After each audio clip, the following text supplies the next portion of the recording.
and the various discussions we are going to have here, from sports to entertainment to active bites and trending issues. We are also live on YouTube. As I said, the channel name is Active TV GH. Active TV GH. You can join the discussion via WhatsApp line 0503 236 735. 0503 236 735. Send your messages in and surely we are going to read them for you. Remember to be an active viewer and not a passive one. Now today, what are we looking at on the morning show today? Now, consumers who have the means to purchase quantities of food produce has been asked to do so because the country Ghana may be hit with food shortage. The Peasant Farmers Association of Ghana are saying that we should buy the foods like rice, maize, millet in large quantities so that when we are hit with the food shortage, we will not found wanting. Now we'll be looking at the possible cause of this alert from the Peasant Farmers Association of Ghana. We'll be speaking to their head of programs and advocacy, Charles Nyaba. He'll be joining us on the line to discuss this issue. And also on the show today, we are looking at persons with disabilities.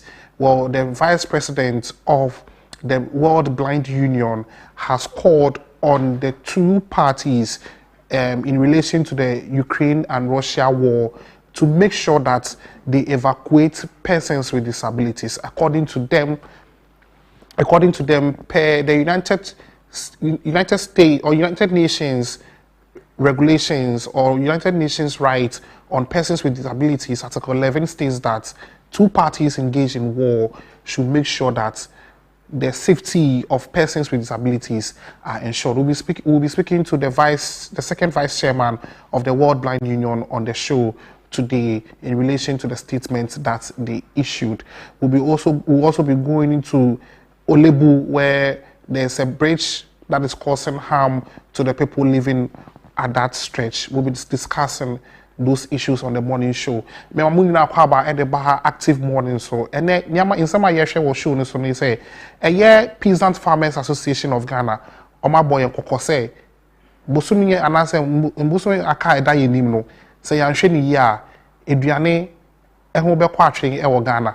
Eduane eho be kwa atwe e wo Ghana na omo kire say eduane peti say emu millet ene ebro yento senya ma we nyina engu obebre na enche bia Ghana ye ho be kire eba no eduane nsemu a enti ye ne Peasant Farmers for penny for ne ba ko ebe twe nkomo eye ntokwa ekoso Russia ene Ukraine eye sebio ye nuano ma omani ehom kakra omo chairman or the aba out say ntokwa na esi no aban enhwe say ye nuano mo medi dem omo betumi abo mo na ye omo fi Ukraine and Russia nya pe bi papa amomo and ye no mo penny for no so ba ko ebe twe nkomo and then so Active TV ye call Olebu eho na ye be hu say bridge bia aban eya weja bridge no ama ekose a lot of edi oha bebre everything mu form ti Olebu ene ne importem ye ba ko twe nkomo ewo ho so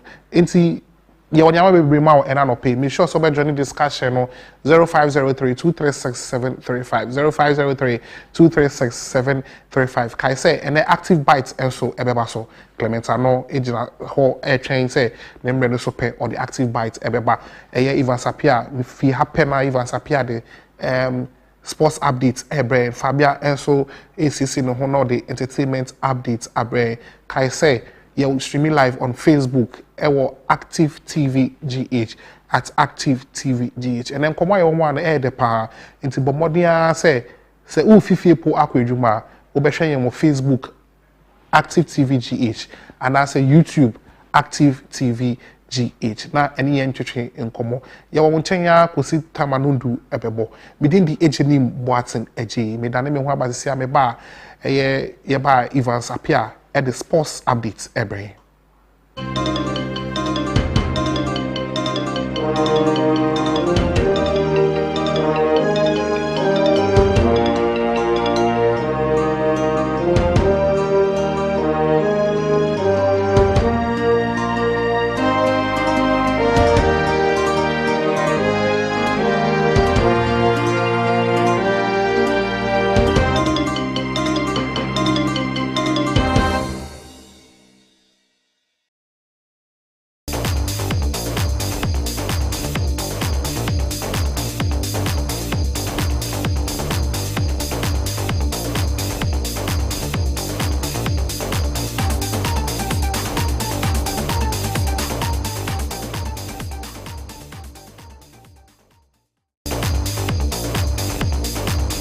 Good morning once again. Edeba Active Sports, so I say Active TV, so ana wasuguswa and I say when you go all share no. And then me be real sports mo I say fise mu ni amano ni semu FIFA edin simbi about tuja Blasters of Ghana ako kansia ya ne the Super Eagles of Nigeria. I say World Cup qualifiers Qatar 2022 a be koso no ni nyina no ya de honsem e de bro honsem ne say I say ya be bobo hu pa no e de actual Active Sports so ya be kwa amano ni semu Neymar any Abrantia your friend Ramos and you know I'm say I'm pese I'm free PSG Bobuko na say Paris Saint-Germain because of Neymar be a cost or fans booing in Sembe na no ni nyina no so ya boaboa no a ya de brɛ wo Active Sports so ene anopa we nti anopa we dey say won Sembe na no and the one nemu no ye be hya ase e free efise mu no ebra me kan share wase say FIFA e dey sembi aba to dwa efa World Cup qualifiers are the Super Eagles of Nigeria eba Cape Coast Sports Stadium no e ho nsem ne saying na you say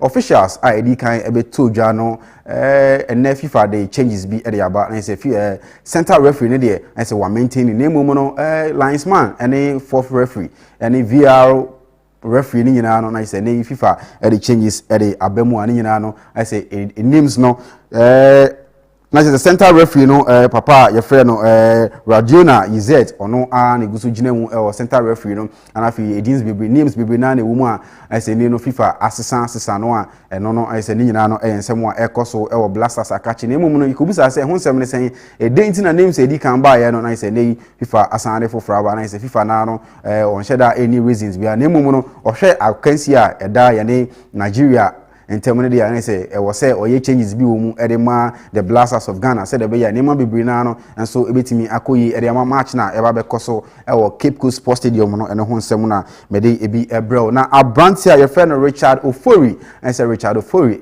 goalkeeper the last match we bought the Blasters of Ghana no against South Africa Johannesburg ne no Abrantia no etimi nya no ko hono mu a inti AFCON ne kra no wentimi amegina mu amfansi akan amfama the Blasters of Ghana ne no na just Ghana ye ate asemde Abrantia no ho atoro na Abrantia no osi akan de ma Orlando Prentice ne no ana Abrantia no ni coach de ababeto dwa se ne ho ye pa agese ana se ne body mbo no ana se na nsen ni body mbo eso ani ebra ofri injury ba ye no inti na se enei osan edan nani e dey achire the Blasters of Ghana abesi akan ebra ye ne the Super Eagles of Nigeria kwa akosi akan World Cup qualifiers ba be koso no eno ne nsem so a yeti hu bi e dey achire na papa ye friend no Dr. Tony Obin I say papa no ono so e kan GFM Penny Ghana Football Association Penny for ne ho I say ono ye I say ESCO and I say ESCO president and I say ESCO penny for ni na papa no edin sembia ba betu dwa efa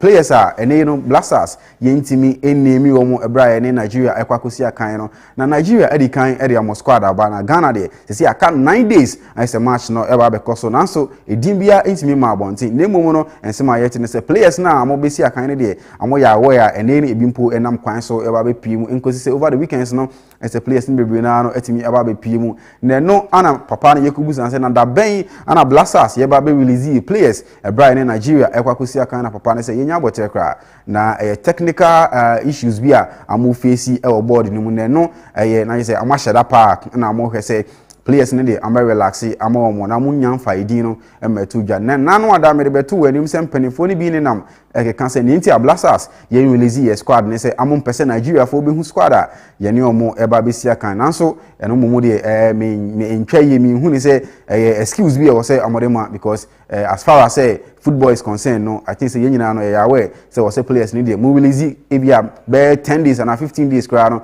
before answer na match no etimi akoso ne so e dey aka 9 days na you say match no be koso na so Blasters yentimi in release ye players ne mumu nti ya me dey ma so na just say players ne dey amodi kan atoto mo nsafre mo a amo ya aware say amoba be piemu ebra ne Nigeria kwakosi akan no eno ne nsem so a bere hu nsem ni bi ede bro na say yes enwure mu bio na say ne Blasters player na say over the weekends no amo be sha ase abu omo ketemu ede akire Ghana man mu ha say player biara de wa mo no ne de wo efimu ha say even baby biara players ni wo no amo de amo ya aware some babe ama be si akan ede ama the Blasters of Ghana ninti na mo over the weekends Friday Sunday and Saturday no na yes players ni nyina no etimi abaya arrive ebra in Nigeria ekwakosi akan na nsem a ekoso ne ewremu e wo ma no nsem na say Manchester United Old Trafford akachi na ho nsem ne say na say Old Trafford ne empenifo sa mo hwa Old Trafford ayede dadodo nti ene amo to mo nsa afre empenifo atitiriw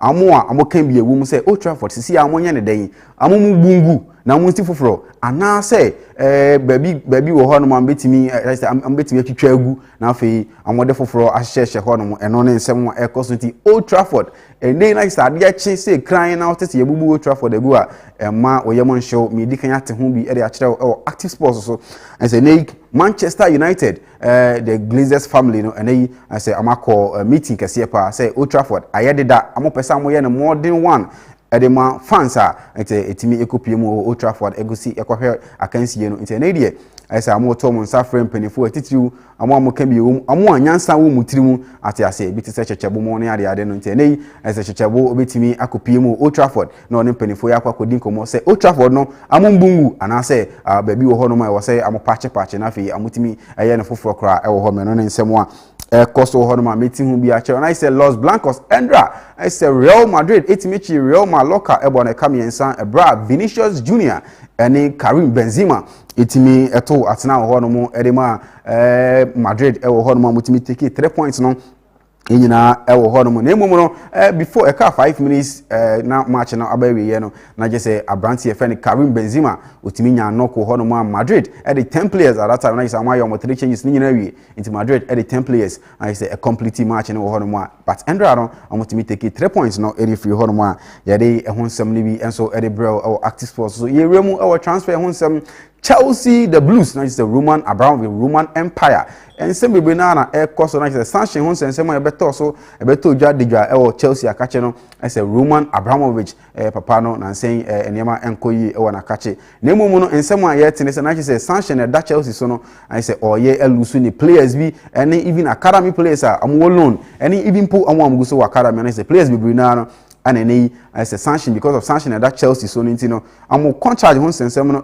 abawiye Chelsea akache nti na die as a niema entimi ansesa Chelsea prekopedia as a players bibiri na no ho a Chelsea ebetumi elusi wo mo ho no ma Brandt ebeti say George McKeegran any Xavier Simons Tieno Balo players bibiri na chese mitimi mu bo mudin ha se no eno ho nsem na yade bro say players we nyina no Chelsea academy ni mu no ombetumi elusi wo mo ho no ma ebra sanction no eguso Chelsea so empire na chese wo say yebo edema Chelsea bubuko no say de be ya enema ebetumi akoyi wo ho no na emu no metin sem bi hu de akere na say enei government no area ba betu gwa say kusi Friday no I say ambe announce onipa I say enei no obefa Chelsea bubuko no area si na beti so atoto nema ate say Roman Abramovich wo ho no so a mede hu nsem ni bi edema entin kusi say Friday I say Friday kusi Friday no I say enei no ya announce a new owner edema Chelsea the Blues eno ne nsem a ekoso horma meeting hu bi ere akero na Manchester United I say you free Old Trafford ho no esanda na yani sanda akero ho abio I say nei am say Abranti e friend Hurricane a osi akan ere ma Tottenham Hotspur I say Abranti no am kofa no ere number be pm Old Trafford I say wabisi akan ere am unse last season I say Manchester City e pa Abranti no ebra ensem ana say niema entimi an go through amfa Manchester City no I say Daniel Levy o say there be oye dem memo atena Abranti no so etimi tena ya enei eguso ewo Tottenham Hotspur akache ne no na Manchester United say nei City for adani omani e dey ache Abranti ye friend Erling Brandt Haaland ya I say Abranti no so no because atena Tottenham Hotspur ya makofa no e number PM ewo Old Trafford akache I say waba be si akan e dey ma Manchester United ne no ana ye say Abranti no beje penie so waba be si akan e dey ma Manchester United ana say on Japan ne no nsemo a ekoso ho no ma ne nyina no ye ni gusu de akire say over the weekend no ana say kosise season no be ende no ye de hu nsem nyina so e be brel Active Sports so and nei say the medical catch Neymar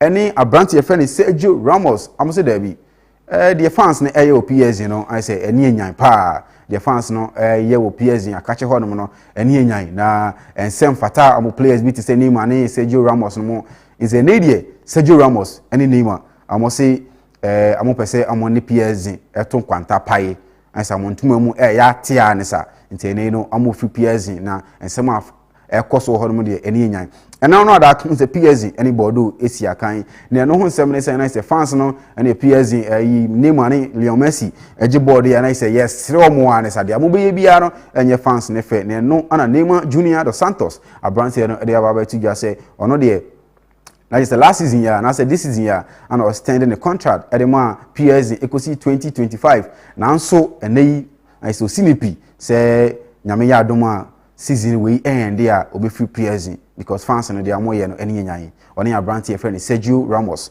eno ne ensemo a ekoso ho na o PSG akache ho no say Benfica abranteɛ your friend Di Maria unsa abranteɛ no ofi Portugal ana obi pie mu e PSG akache ebra no osi akan edema Benfica bobuko no na neyi na say obi pie mu Europe mountain so 12 years in into abranteɛ na say neyi o say on extended the contract and from PSG na say Paris Saint-Germain na no na Benfica for say eh ye kuntu hwan na say na chia na e konti na abranteɛ friend Di Maria sembu aketemu na be pie mu e Benfica kache na bisi akan edema ntia neyi don na say Benfica and Di Maria agents redeem komo ane sa say abranteɛ no ense mu na ketemu emfa nkyere Benfica bobuko no mu na o metoto nema wo ho no mu ye emfa mo ma no nsemo ekoso nti sa abranteɛ Di Maria beje penie so ba ko si akan e wo ne nchi e wo Benfica ka hye ne de ense mre ne krabia ne na ne nyina no e bekyere na so ne nyina no ye ne de akiri e de ho nsem e de bebre na Juventus ense the old ladies e wo Bianconeri ho no mo no ense nei abranteɛ fe no Adrien Rabiot there be abranteɛ na mokoto ne ba ya na said this season you know we about 27 matches without a goal I said Juventus for who said we abranteɛ no modern ball e wo form year ne no e wo say otimi free bobo ko no mo na obi foforo otimi be hye ho no be toto ne ma e boa the old ladies e no ne nsɛm a ekoso ntia na Juventus e de abranteɛ friend Adrien Rabiot e de ato sale I said nei bobo ko be ti say Newcastle mo ene Aston Villa mo Manchester United mo pe Adrien Rabiot de a ne no mo betimi akwa ko hu no na wa besi akan e de ama mo na emu na mo de ne so sale no e say nei besi nei de team bia bobo ko bia enko ne ho say amokofa abranteɛ no de ababesi akan no ne nsɛm a ekoso ho no na yewremu tennis mu na say Rafael Nadal na say Indian Wells a ekoso na say tennis mu no Indian Wells a ekoso no abranteɛ friend Rafael Nadal etmeche Dan Evans I say Andra no dey na say fight kese pa na say ntokwa kese pa ana esi wo ho no ma Rafael Nadal and Dan Evans na say penifo mienu etimi share Rafael Nadal etimi che Dan Evans say there be ono akansie no wasi ache na o munyansa mebre na no ana say abranteɛ no the first one no na abranteɛ friend no Dan Evans etimi abo Rafael Nadal 3-1 na no ana say o say there be abranteɛ no nani ya tra nani ton ana wache ni ball na say 5-7-5 6-3 and ya de wo ho no ma say referee ball pepere say akansie na ewie no and say Rafael Nadal etimi edi nkunimu ho no ma yade ehun nsem ede bro na no ne yakubuza Evans Dan Evans say na wodi edi kan wi ni ye ne koba ne say o say da bi abranteɛ friend Rafael Nadal no o so hu ni say o experience pay na enye na experience nko nyansa abranteɛ no ewo bi na afi edu mre bi no hu ni say abranteɛ no ase o ye too aggressive na so no hu ni say nani na abre o game ni mu nti hu ni say da bi abranteɛ friend Nadal and I say Rafael Nadal no ne body mo eso ni pa ye ne no I say on a 17th occasion abranteɛ no etimi edi nkonimu ho no mu a ye de ho sem ne bi enso ede ebro sa na ye dan ye ni sa Daniel Medvedev ono so etimi chi abranteɛ friend Guy Memphis enso etimi edi nkonimu ho ne so ho no mu a eno so ye de ho sem bro na ye wuramu WWE akache we de sad news ede ma wrestling I say fans bi a I say open wrestling there na unim old wrestlers ni bi dia say abranteɛ ye friend no Scott Hall ni dian kasa no name no I say ni stage name Razor Ramon na say wa tregu ni Jesse nachi and say na tare bi obehye bia the bad guy enei na say Endra dai abranteɛ no I say yanti asem de odaya wan sorry na ehun sem ne say abranteɛ na say ni heart attack bia eba ne so be 5 years ni no abranteɛ no etimi akoho sa na so Endra dai abranteɛ no etimi ayanyame dia aine no abranteɛ friend no Razor ene na say ohwehwe no ewo ewiase bi mu a unhu no ewo wrestling mu no so no abranteɛ oye former wrestler na emu no still ne din egusu ewini ewo Europe because na abranteɛ no ne bone mo eso ni paye na obone humode paye te se bi ene obekbo se bi Undertaker mu ene din bibiri a obetimi ambo no abranteɛ no so sa na ne din tie ewo wrestling akachi mu tie ne abranteɛ no I say heart attack no odaya wan sorry and ne sad news a ne midi eja okwan yewura ma no ne nsemu afisemu Blasters of Ghana and then the FIFA changes out there about the Super Eagles of Nigeria Kwakusi Akan World Cup qualifiers Qatar 2022 and who send similar media bro or active sports so you ram Manchester United say Old Trafford I did that into out say amo bubuno kra I say amo sifufro na hu sem nyina so media bro or active sports so midi e appear Evans na say na active money no ego so koso na emumu no active vibes about entertainment news so about we me Fabia ade nyina so bro na me ni say no say me jaw sa akwa me ma onsem ba ko mienu miensa bi I say ne de e wo say wo ya super yi na wotie unse aye ma no usi ukun ne ma na otuni botom na onye sika de a na say wani age sa aya otuni botom na onya condom a wani nje ni nyina ye de hye botom eno ne nsem a me de ma e active sports so I say me din e de appear Evans obetima frame me the sports ambassador ye ko try ho abasisi a e ba stories no and I say news no bibia no ego so ekoso e active sports so active TV so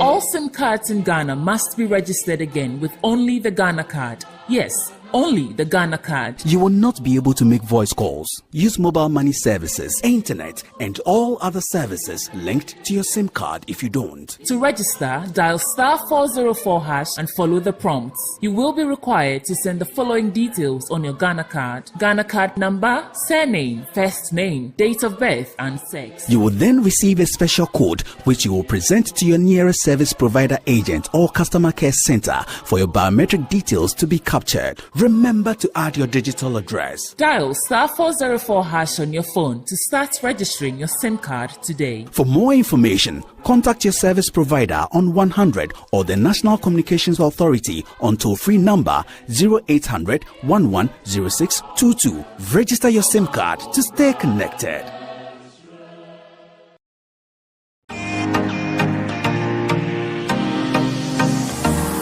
Emo akwa eba Kratos eba clinic. Many Dr. Penia meda clinic yano. Medin NT Dr. Samuel Santientri. Me alliances doctor clinic insu alliances clinic abayama yitumi say yitumi eye eduma. Yare bebrebe ehu eduma ene ye ewa ha. Baby a wo bia fa hye wotiri mu say yehwe apenfo gi apenfo awo asomdwuma yenye omo operation. Dompe abu eno nso ye hu eduma pa. Yen ene afi 2021 aban eboy abaso ana yenya abaso bode ye say ye obi a ye bɔ modern ewo stroke ayarehwe mu pa. Eno echi no yare a ebi te say sexual weakness, prostate disorders and prostate problems and as infertility your pulse your yare ahodo bebre a ebrinti yentumi nka nkyerɛ obetumi age number eno afre doctor ewo 0247 77 1981 and 0261 425985 hwe clinic yɛkyiri kwan ewo Pokuase Afiaman ye ben Presby transformer ye yadwuma free adwoda ekosi memenda anopa no nwotwe kosi anwumere nonum ne efa na enso se memenda de a kai nation enso se ye pon anwumere no nan enefa. Kratos wish you good health. Kratos the power to heal.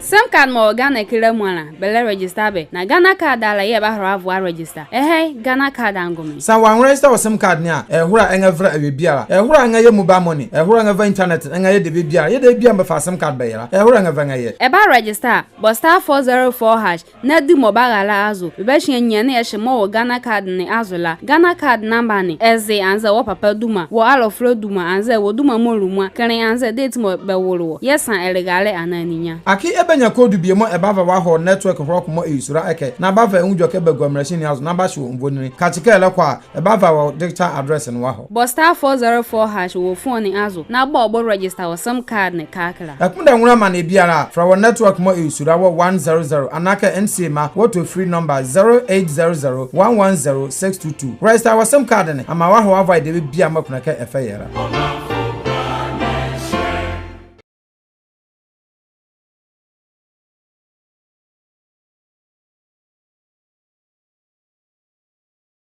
All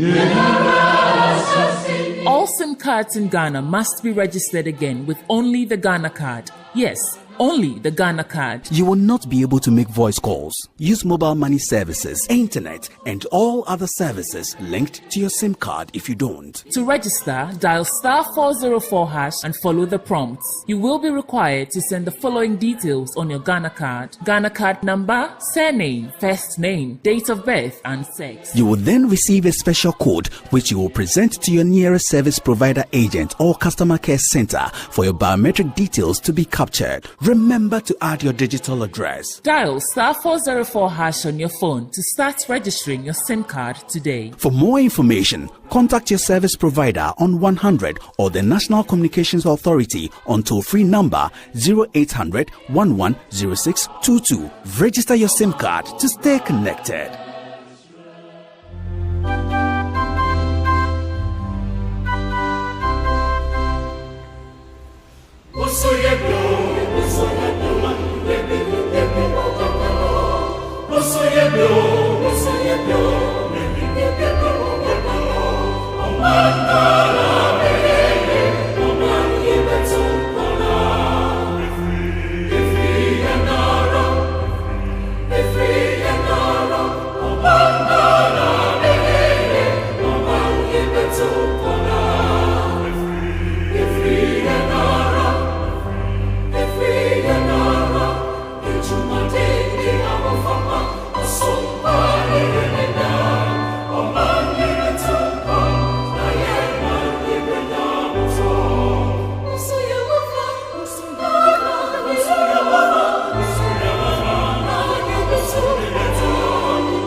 Kwaba Ediba active morning show so yada say work so a train na Embraer Saichi Asamba yada Ivan Sapia as say or the sports update Embraer maybe I do know you share stories are trendy social media any newspapers mu and no pay Fabia any Clement are coming sir good morning na more to say na then Clement then kwa no power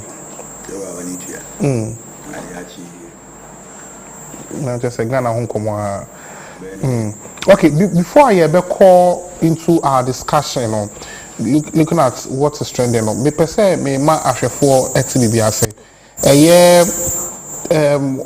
story bi and record so eye abrante bi a okọ order Uber e man na danfo ama na danfo no che say sana danfo Uber no order no de kodi ewu nti odi kodi ewu no omo share omo tracking no che say na akusi your order boat ni man na danfo no emo ye be che onu mu nkoto mu na so luckily for him no wama me can say on my yeche na dan for no na the esi and say ndra attorney general lawyer or customer attorney general edi hu komo ehu say abrante no or that boat no e ma na dan for bi na enye ono na ono ankasa na o committee meda no dia mpesa me kire mo anopa ni say ene abefo insensem technology na ye wo no ye free bibi technology sharing ye say wo password mo obi wo do phone ya dia mo obi wo do phone just say we ese ujai because a bit with the problem ama wo pa obo say obi ho no the password ama ne nyonko or the way ama ne nyonko so hwe we ma no or the nyama woni phone so etre sometimes there are things on your phone na e bia wo feel say wa delete na on delete ye no dachi e dey assemble bro it's bomodian say o password we keeping it safe o fa password mo bia 2 especially with boats any Uber wadan for be catch us say me ko baby order boat for me and say order Uber mamia bomodian say either somebody can say we need data and I say we need app need but those things it sometimes it just happens. If you call now my phone do man I say we new wage me say oh actually me order both mama me call hand say me and then me catch up me bibi na esi enti yesi ni owa kan do hunsun so na we dey kasa but we should make the system better and understand it. We should know how to attend to problems. The point is, say you na yewa ufun kuta ufun edum. Upe Uber akọ baby quickly. Na me phone kuta me Uber, me o data. Me make to access Uber ma wa. What should prevent me from saying me in your mouth? Because and I can say problem technology sharing a very very very serious thing. And a bit to do work or how share the thing is problem neighbor. Those are who are in charge of investigations. How do they handle that? They have to make sure say they do the right thing. Exactly. Telling people say and no, that is a wrong approach. Now we cry the security need to follow. Some moments in a bar. This story had come before. Now you come baby and now director Kasa Jenny order a ride the movie. It happens. Issue is I see that. But we cry what jump up to that moment you didn't really smartphone. So and also baby na me kita. Now only smartphone Uber for home. Good it's wrong.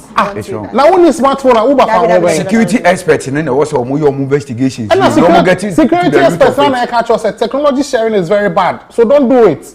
They have to explain further. It is never bad. It is never. Agent, I'm telling you, it is never bad. Issue. The side where you are talking about giving your password to someone, allowing people to enter. That one we get it. It's part of the technology sharing. That side we get it. But telling me say password me or that rider mo. Oh no. Personal something. Abante is spending almost 3 weeks in police custody because police supposed to say wako order right on no kukum. That's what I'm saying. Say. And the first place, a driver can testify to it. Say, as soon as in a far ride, your pictures are on. As soon as you know, as soon as in a far ride, but your picture doesn't go. Okay, it's the driver's picture. That is why recently now Uber drivers, Libo drivers, now they went on strike. Omo ko strike now. Say no more can say. Omo picture. Eba for passenger no, but they don't get to see the person's picture. Clement, security no, police need to use this as a basis. No, Clement. Security expert. But Clement, many security expert, but simple logical reasoning should tell me, say, Nadia, why should we even debate over this? I'm not working say, Ebi will use Android phone or use Yam. And what happened? Now, who are Yam? Boats, if I obey. My memory example, for instance, my mammy Abri will be a phone. Me, my mother, Never order Uber man. No Uber driver, and then if I be no could in the bonnet. Then you tell me, say, a man, I'm a Uber driver, and you want to say, I'm could in. That is what the police will do to you. No, it's wrong. Investigation. Master, technology sharing, no. Maybe. Technology, even. Sisi Akrapo, technology sharing is even telling us, say, me phone that me crano. When I'm using my screener, the screen should be only accessible to me. And only the we are getting 2 ways. If you are not careful, we can maybe make catch them to that's another story. About a different issue and ordering a right for someone. Your money is allowed. I can't share my Apple ID with you. Me for both a mobi. Oh, for Uber mommy. You will say mommy dear. No. Maybe auntie say how dey we my stories. My say on the be mommy. My story said trending. But how to handle the issue? My story said trending. I'm get it today. Also trending. Investigation. Because they will make handle no. Next time. Say to na and next time we can say that right man. Oh mommy they are fine. Na do myself catch them say mommy they meet me through.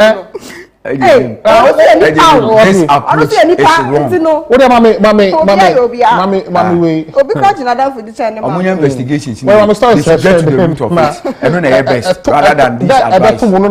We will say that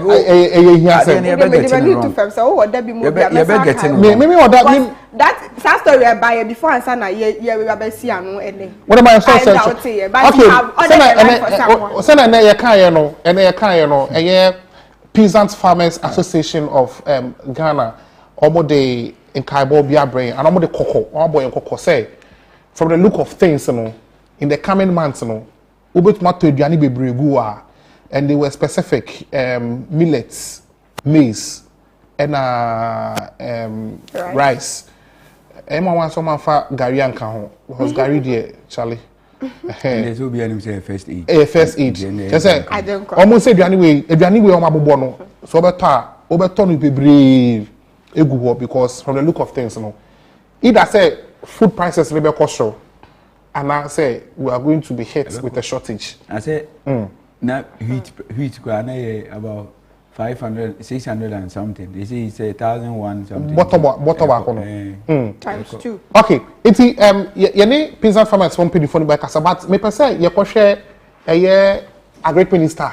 Nancy ano ka say e bad Africa he nyina ono ye the champion e ba no a great minister say Africa ono ye champion because we make sure say there's enough food for the country. There's food security. Why should we be hearing this? Since this year, me to say we are seeing a minimum answer. You bet me. You bet boom. Police are saying, yeah. Police are ready to bomb my development of the seed industry. I have been given the honor of an award by the African Union as the seed champion of Africa. So you're speaking to a champion. And it's working. Anybody who goes outside the crowd into the country will bear witness to me that the food security in this country has strengthened substantially. If you go to the north, you're going to meet a lot of trucks with foreign number plates from Nigeria, from Burkina Faso, from Niger, from Mali, picking grains from our farmers, from our markets in Ghana. This was exactly the reverse before we came. We were importing food from around the neighboring countries into this country. Okay, into a Minister of Agriculture, and a champion. Or a champion. Was asked the Bregus. American can say yenche, but looking at the situation on the ground, and I say Ghana for me, Mr. Tembi or Mokasa or Monkanich, so that majority of Ghanaians will understand. Because Ghana and most people are. But say you are not boyed. So what makes him the champion? Well, I don't know what he was trying to justify. Because the Ghana a boa and a full. And over to me out on 2 is by 1 CD, which means a buoy and why thing. Until then, the man a champion. And Rano be catching me say in 2s back on air 1 CD. Yes. Back on air 1 CD. 1 CD. Such for about 2 months. This be an your only movie or power as now got over to. I make us see I'm a tear, maybe I seen a minimum and police in Chime. We are moment. What I say, me to make the title be a man who we are say. Because it's here, I'm the president in Chime. Okay. Anyway, still on food prices, no. I did back one say escalate here, affected BBI for prices. Copec in so am I Abo Nkoko say Ochina 16th March. Ya year between fuel prices ebe cost between 9 cedis and 11 Ghana cedis. More me you better as I'm catching me say I feel you go you need to for 20 cedis, almost 15 cedis. This is the 3rd month of the year. Not full you hit 10 cedis. And see Ochina there it's expected say fuel prices ebe cost. What I buy my answer say it's because of interquarter war between Ukraine and Russia, and on I think it was about a month ago, and a course 7 something, and discuss issue where I can say they should expect increment very soon. So it's no news. It's no news. Okay, it's Sisiano. The only thing that can help us pay the fuel price and say tax components may go so. I buy the bay. It be if so. We clear because come more because is it. And I got 10 I said 2 cities next so. And do not forget and 7 and about 8 and transport unions so am I say extra 10% and I say 10% almost already was 7 and it came to 8 and now from 8 it is going to 10 and the air cost show na see you say and sana much crab and transport fares. It is expected to even hit 11 Ghana cedis. People should expect more than this. At the increment, the way a man me who is one person or more yen so that why do muscle? Abina fail. Situations on the ground which say abina fail. We any politics realities make quite to fuel na so we NPP so we NDC. Price na beton. But don't you say we need to also consider them because of the world prices and so on. But as you said, taxes no good to no. We are paying 7 taxes. Are we the only country where we are say e-levy?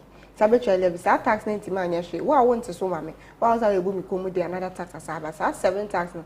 You tell me to I buy even be from a better fuel price so. Yes, you are home betting me high and you are the bob coffin. Something about any bit to me, I.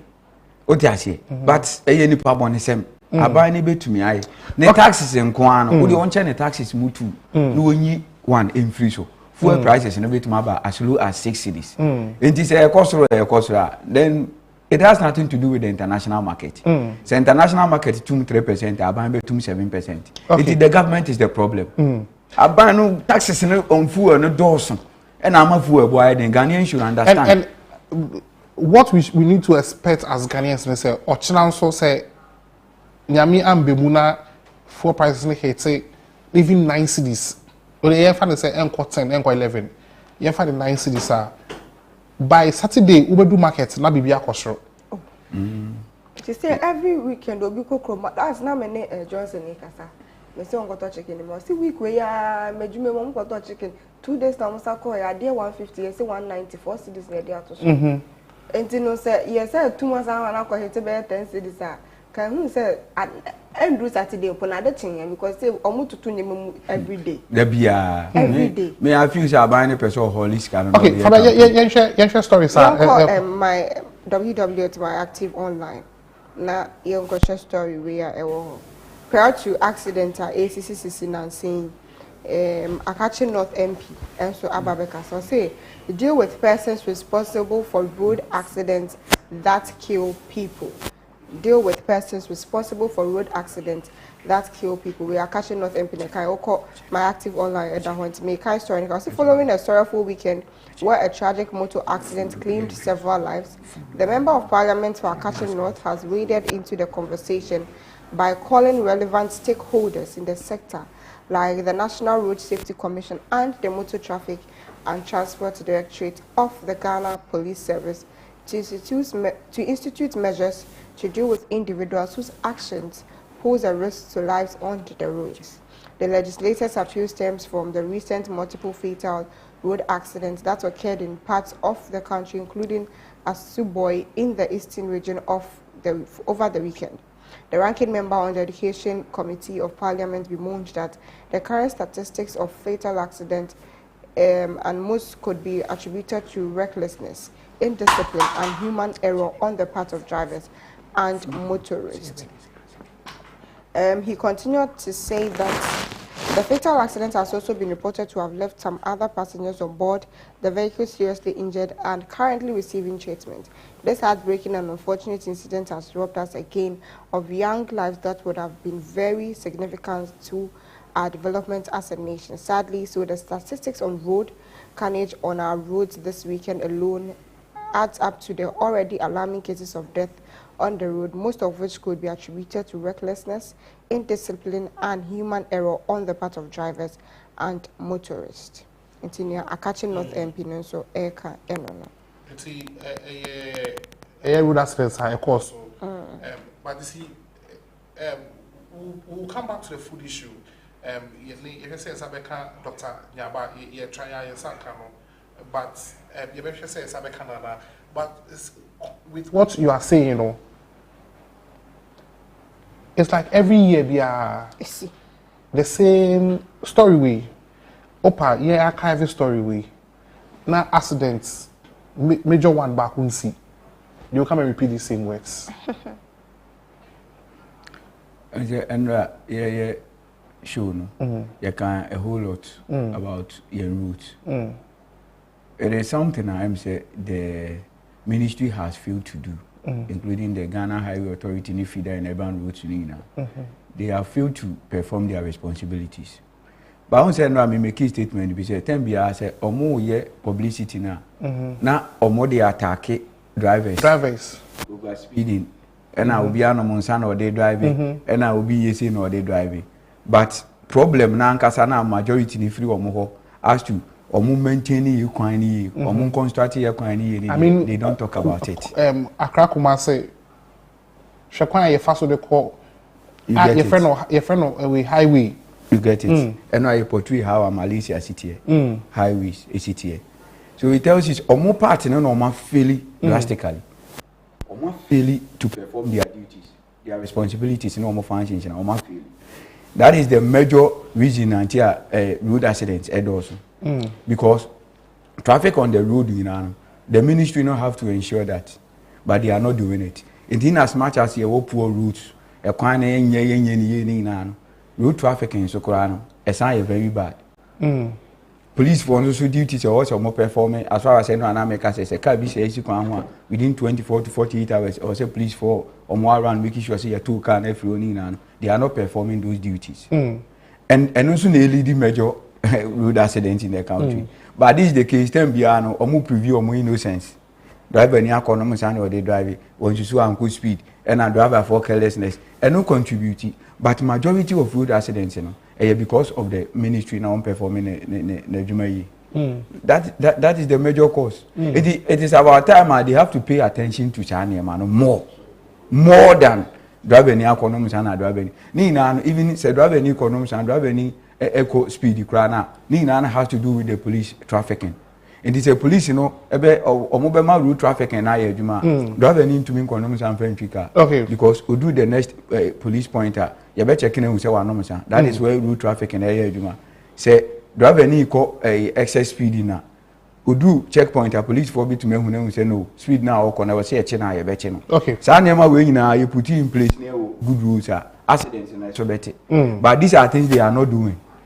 what you say and omo divert ache public and say and a driver phone to Miricado and a driver phone and no more sanity road trafficking mo monitor road system in Sudra mo nyeni and the Argentine accidents and also okay enti issues are question ye be di hu komo ye ka hwe for so say ye ne Mr. Deborah Ebekasa or ye second vice chairman Emma World Blind Union na omo ka say ntokwa isi wo Russia ene Ukraine team no omo make sure say persons with disabilities be evacuated to safely, and it is the responsibility of the two countries, the one attacking and then the one defending. Some trust normal agreement say people living with persons with disabilities must be evacuated safely. Send away Tokano Ayedebe and Okono Hunsu has already in Yomo. You need the Cerebra Ebekasa shortly. But Clement, the point is, you're banning road accidents here. As you always see, the question is, Osha, our leaders not in the known say, why that between Kumasi? You first call Fitakrako Kumasi. Is it, can I say, is it dual carriage? Kumasi to baby Kakrebia. No, I understand. But in actual sense, they need dual carriage. Because as a portion be no money. In actual sense, Accra Kumasi Highway need dual carriage. So that's like Ususunaka open say kaya I'll say a double crack. I'll say a double. And I did Malaysia the 2 crash Accra Kumasi. 2 crash and a bus and tankers in a crack we nam hana we nam ha 2 crash for Accra Kumasi.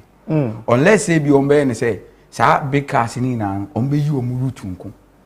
Nebia small and medium cars and maybe o my omutu to there. Accra Kumasi Highway you should go no less than 4. 4 aside nanka ko 8 into 4 ba nanka 4 echo. And because now when I'm in Kumasi can say bon a whole highway. And unum say Ghana so your major cities, you know. 4 and now we been that way. 4 and I been that way 4. Uko Malaysia. Oh, Malaysia. 4 we say. And 1 way so. 1 way. 4 and echo. And no traffic echo. So you can imagine 4. And the highways in so link Malaysia towns na move one as some big cities in so no. And also so no ebi ko 4 ebi ko 3 but here there big cities e wokroma ye Kumasi Accra and Kumasi other areas so but o hwe Accra and Kumasi and big cities na eko 1 eko 1 emfichire nkwan we na ye di ya serve as main street and enya hankwa ufri sunyani na Kumasi ko sunyani ko wanchi doma the same thing. Okay, my call our man so now your second vice chairman and a chairperson Emma World Blind Union Mr. Ofori Deborah Mr. Deborah, good morning, Saltemenka. Mr. Deborah, good morning. Hello. Good morning, Mr. Deborah. What's Saltemenka? Why you your friends, Kakra? Okay. Pacho apomwe. Na me adun. Na mu statement amo issue no ye pese e hu die nti ama mo issue statement yi. Yo, me da say. Ne tell say ye nyina ye nim say say bi onipa edi dem say e ko ba say ye nya situations bi to say armed conflict. Ana disaster be say be a natural disaster be a flooding ana say be biara ede atoyenchem eba nipa so no eya na eye dima nipa edi dem say wo mo bitimi efi baby omo ho no mo edwane akọ baby a dodo no nyina eko ana ye nyina si nim say eba say nipa BBC na say nipa edwane a obia etwen ono ne nkwa ho ekanya sana se na dwen beko nipa foforo so a etumi abasa enti no na yehwe senia niema ekoso wo Ukraine na nipa edwane nipa etu anamo nam kwantintin efan rem ni ade ansa na wakwa koduru any safe corridor na say o metumi across borders no a wait no say nipa editem no dodo no a entumi ye say bi mu yehwe say bi obi a weditem ewo nani ana say obi a say bi onin sane ni nan ni na editem ebe din say say nipa no obetumi afi saa situation no enuntina ya tutu asre amansan nyina sɛ moma yɛ nyina adwen nkɔ nipa editem ɛwɔ situations ɛte sɛ deɛ ɛkɔ so ɛwɔ Ukraine no na sɛ ɛbɛyɛ yie mpo a sɛ warring factions anaasɛ ɔmo a ɔmo kontɔkwa no afɛ no ne nyinaa betumi apene so na yɛyi ɛda baako anaa mmienu bi asi hɔ a ɔmo de bɛyɛ ceasefire anaasɛ deɛ broni fɛ no truce no a nanka wɔn ahoma ho kwa ma nipa yɛdi dɛm no yɛtumi ayi wɔn afiri ɔhaw ne amane a wɔn ɛkɔ mu yi ne nea na yɛteɛ no sɛ sisi a families no bebree adwane afisi nti no even nsuo ne aduane ne even electricity nyinaa no ɛnkɔ so ana sɛ ba nso sɛ yɛtoto bombs no beba saa no a sometimes yɛn nyinaa yɛdi ho adanseɛ sɛ reports kyerɛ sɛ several targets bibia hɔnom a yɛabɔmbo nti imagine sɛ onipa a wadi dɛm na sɛ ofie ne bombs no fly saa ɛhefa na obɛtumi atake cover ɛno nti na yɛde ade ɛsrɛde ato United Nations ɛne even governments of the two countries in the same share the humanitarian aspect of persons with disability. Nanka consider situation and wow safe corridors being go. Okay, but you who say so far persons with disabilities are a war Ukraine and Russia. Have they been affected very badly when it comes to this? Me person me bisa say maso hello pato menka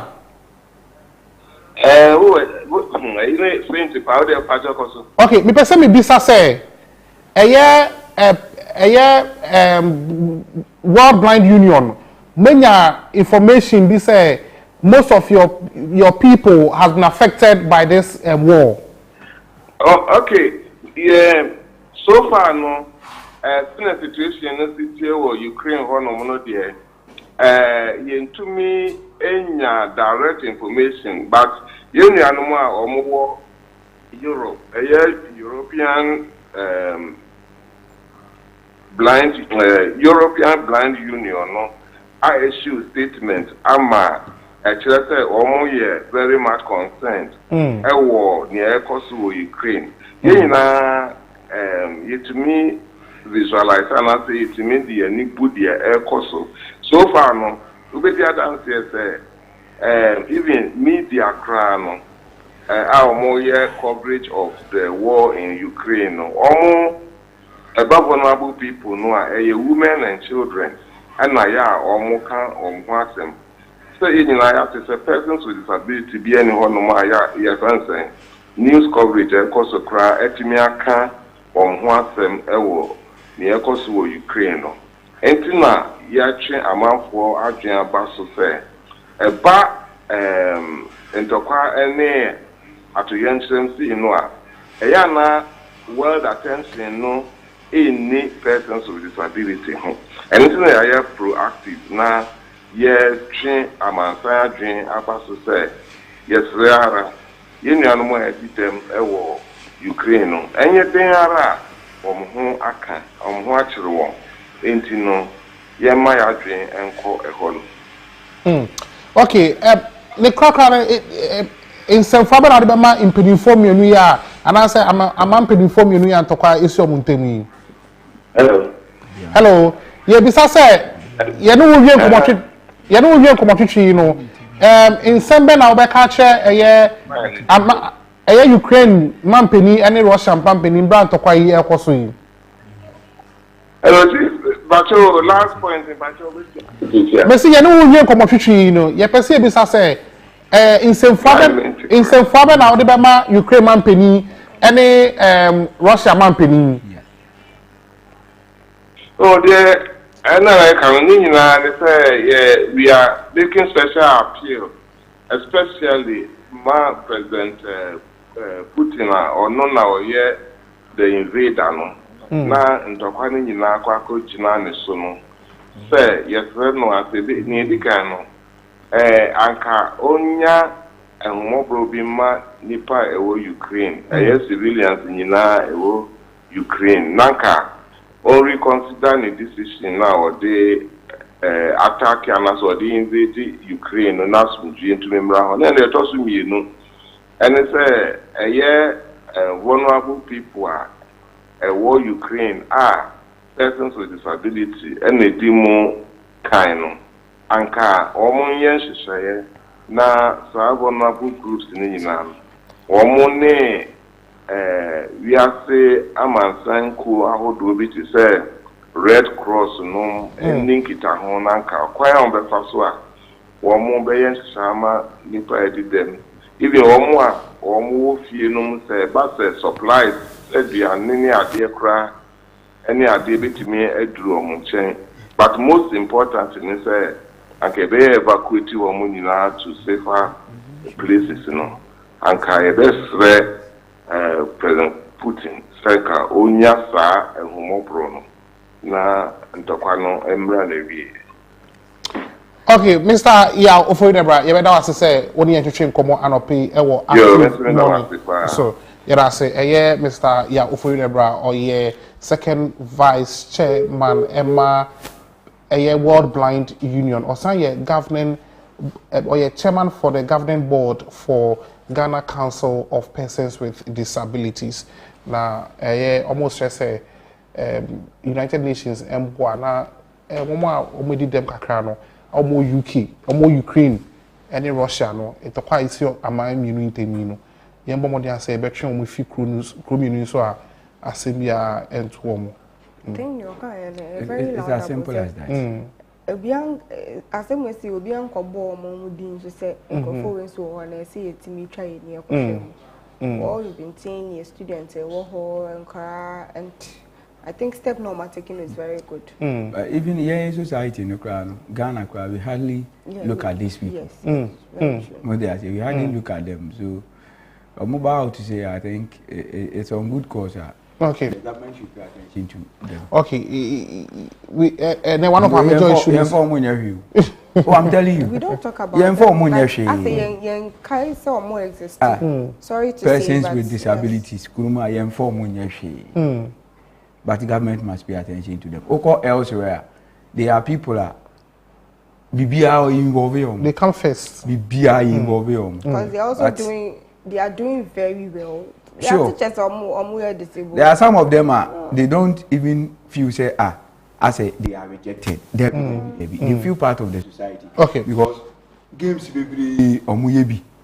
Ebi more to me bobo. They have a way.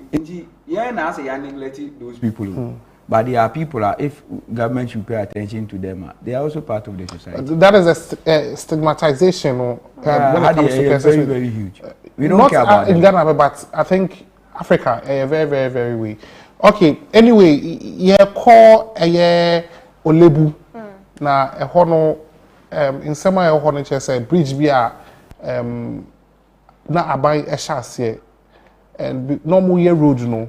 That was a new highway, not just a road that now we use super.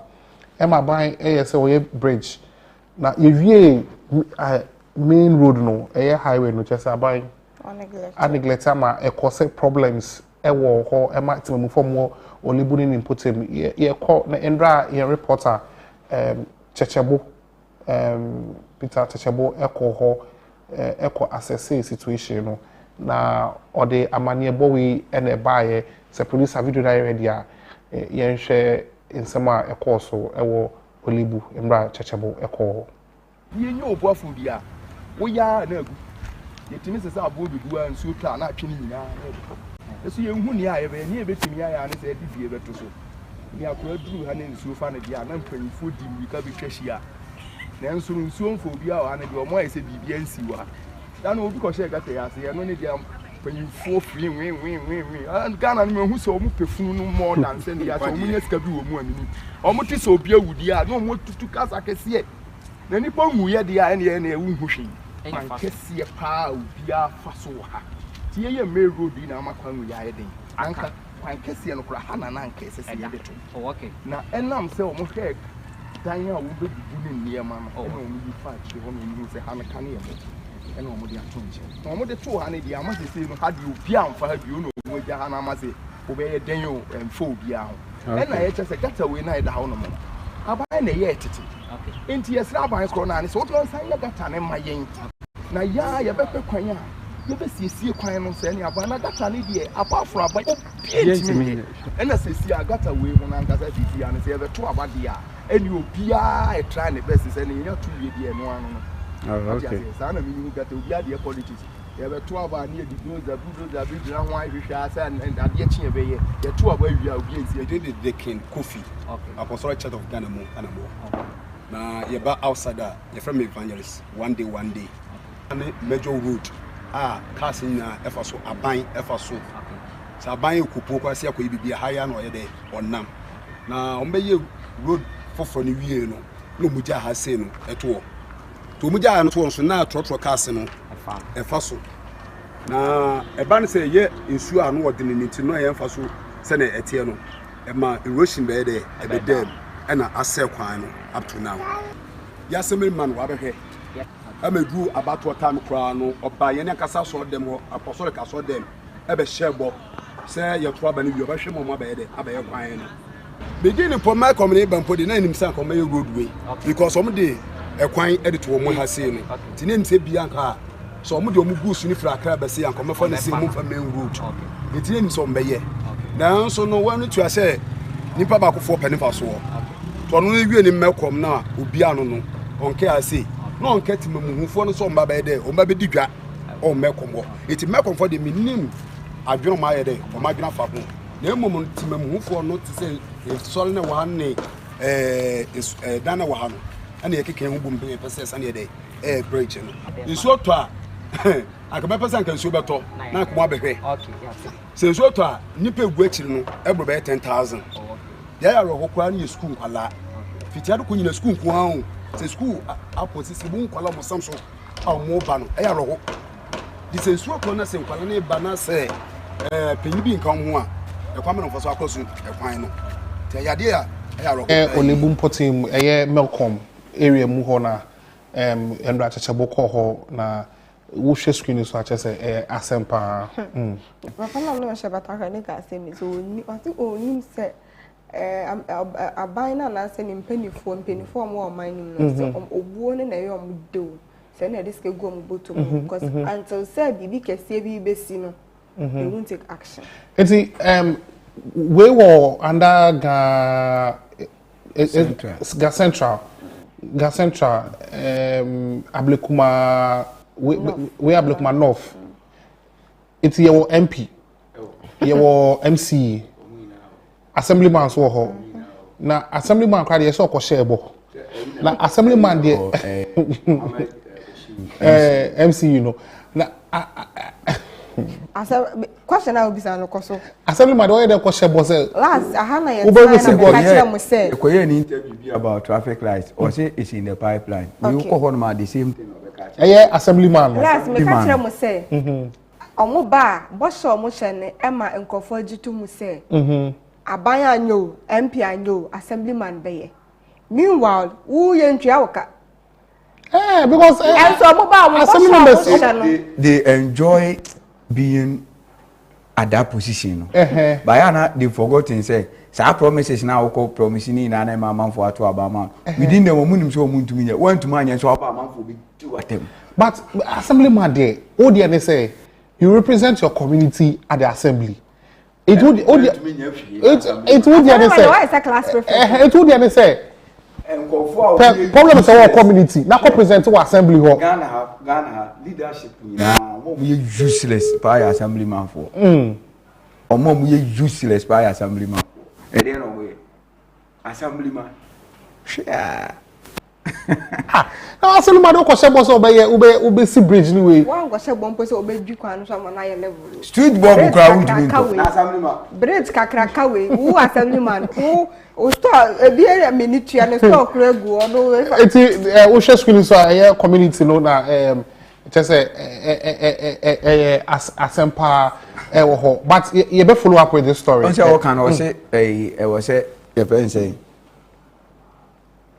I say school for nkwara afa ho. So looking at the situation we school for nkwara na e be no matumi afa ho. It means that omupon school na also omu efa echi no betisi me. No we crapo do say na yesi no matumi afa. But say so to a na ye mobo no. So to be yehu enye se mo ehu. I don't think also omu betumi afa. Amna ndi omu ntumi ntinsi mu ba omu betumi afa. And say that is why our cast will be to me. If you are not careful, when they were in Krapun school, Mudi Agro, we grab us and a ball, Ekitano, saying, Ubuano be at theatre.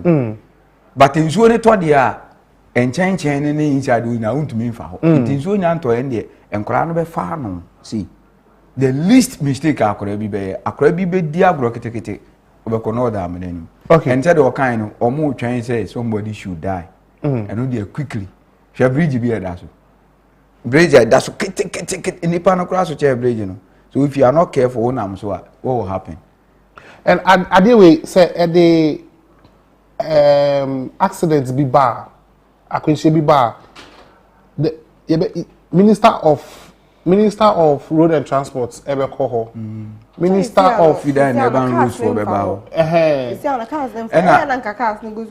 And Omunye because maybe a MP no MC, you know. I'm telling you, imagine a bush and form for and Nankaya, and we know a side problem, Beba, Obibe for a victim, and penning for an annual Muhuni Pebia. And Ayana, Emma Mumfahunu, Nanka, Nanka. Inipa akolebi obeti ato amenanim anase ba to akolebi fa no MC ba anko ntwenche saade mbisi kokofa hono hu se sha na me ba fa ko school ana ha no na me busuani wi ana nipa so me si fa ko school a the next day obekone aye but this is the case we never been fa ho me ba no ko school park otike mu ne been fa ho oti V8 mu ne house girl been fa ho na busuani been fa ho it hardly would they attend to this. Okay, enti pacho MC a owo Ga Central, any MP ni Adumakusi na Mohammed Bashir. Pacho, Momo di ase bubedi ehun juma matime mu form wo ho. Na chese issue mo na mo ha mo ho. Mo be twa amade escalate. MP so adwuma, simple as ABC. MP ene assembly no omo ye adwuma ba akọ. Omo kambo society ho nyina akọ abem. Omo kambo ye ni say mo common fan no sheda mba papa ye. Na we kra we bi enko abem. We kra ni kwan say MP ni assembly ni tam kwa abem. We ya de assembly na ne MP ni bitumi aye. Na mo the bridge kakra bi to so wa so that o de nkofo ni issue for the meantime. Enye bridge kakra omo nye bridge omo nye ni ye. Enye bridge a omo na mo so ba me can within MP ni assembly no capacity. Omo nye route a o de nipa betumi manage for now. Na omo fa nkwa abem na later omo me ya ade ni because we ye kwan na wa school nkwa abem. But say man na no she man no bridge ni nkwa na uja gata na. Man no she fugu. O say aban project gata na omo ye no. E aban project omo community development aban project. Omo to me form on sanka as community members no. Omo to me form on sanka aban project nta aban ye project ni all the onye gata ne pem momo. Oye gata ni we are they will find ways and means to develop the area. Because gata super. Ya jiji din ato ye ho so saa ne ne nam saa ne aye kuntan saa ye nya adwuma bia. Ye hwe ye nya adwuma bia. Ni gwesti MP wo ka bo din kana fa honorable anka wa. Now you honorable o parliament and I say you push an eye honorable. The moment I'm for ni ma di. So who your MP now or parliament that is where you are called honorable. Who the Kwakumenu who Pia Bontin from the house or you are Kwakumenu. A house on a year regarding as honorable members. Who Pia Bontin or Dini Kwakumenu are the Kwakumenu. Okay, it's a patch of your best yes, Remubium, a year Ganoff MC and Central MC and MP for Ablikuma North, Honorable Adomako Kisi Pacho, Bonshe. But Ebepe ne yako assembly hall. Ne yako be some way aware of the situation. Sometimes you, as I always say, let's give them the benefit of the doubt. Obi ani ho a ote ho no ma ofiri nsa wem na be adwuma. MC no. Onti kuma se kwa da so. E na oba adwuma wa ha. Omo ya aware. Omo ya aware. Okay, ye be bia ahoba no 0503236735 0503236735. My who problems are ekoso ewo o community. Problems ekoso o community 0503236735. Na ye try say and then ye care about food security no. Na ye your coffee some by near person can any twetwe nkomo but ya try ayen sanka no. In the course of the program no e be active bites we sanka no crap wa. What's meaning actually and but I said food ne here upon any asem na okay metie about 10 cc and here sorry free I kwaduni dey bidi aduane asem na okay hello good morning. Hello, good morning. Pacha for say for now fefi. Okay, Pacha ba TV din ba fon kakra ma me why na call nsem so.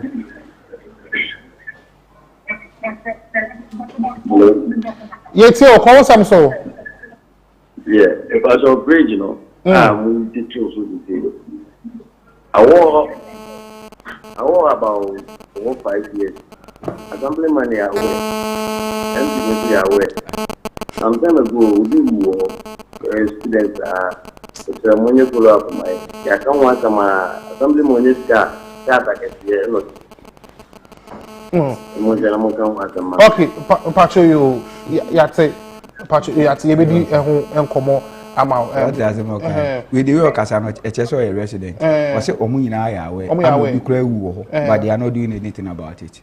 Until I'm Casa MP no free Kumasa Quada, so Omuna. Okay, Jomo Yade will have a follow up. You're quite assembly honor Yakubisa and home.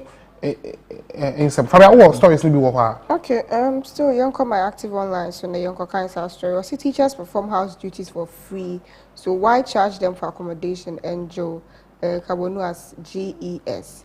The 10% reduction on salaries of teachers occupying government bungalows has not been welcomed by the president of the National Association of Graduate Teachers, that is NAGRAT, Mr. Angel, as he has vehemently criticized the government's decision.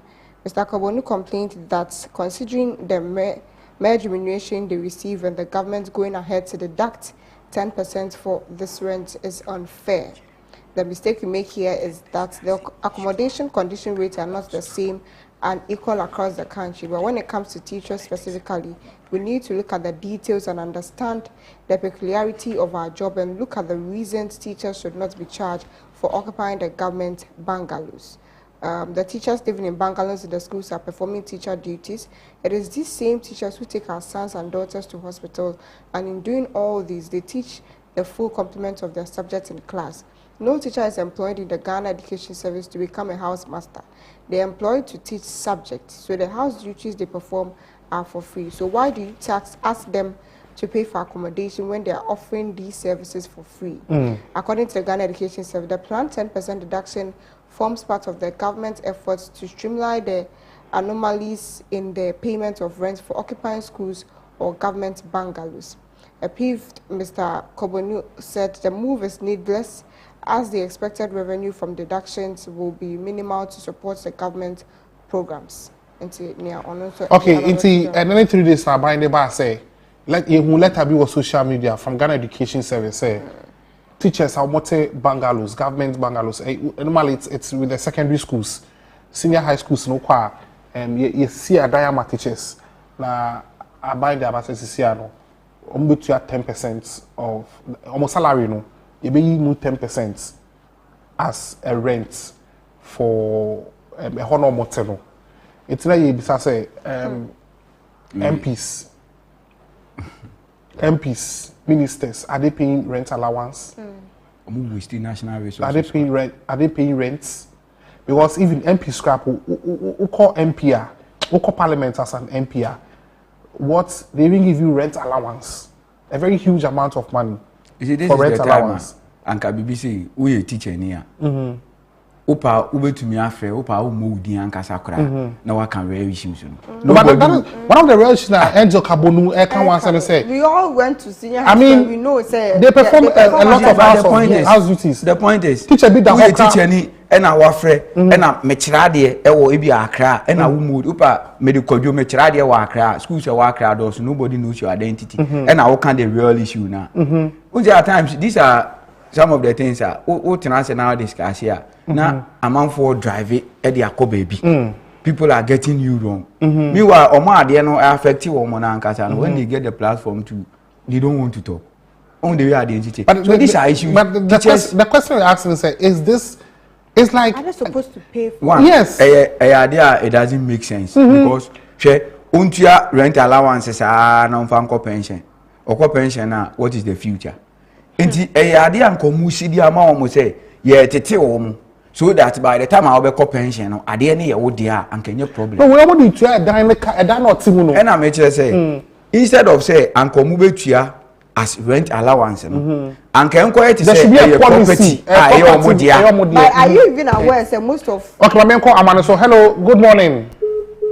Okay, wait for most of the bungalows cry see on PTA involved. And no mutisi. PTA pay. And no, who crowd then I will bet you I was about Jimska. Oh, it in Cabani and Sana Nanka, yet the amount. Now, say, I count 10 years and I'll be pension. Near divided within that 10 years. Hello, good morning. Hello, good morning. Hello, good morning. Yeah. Morning. Patrick for Stefan Alfrefi. Morning. Patrick for Stefan Alfrefi. Okay, Patrick, call some to you too.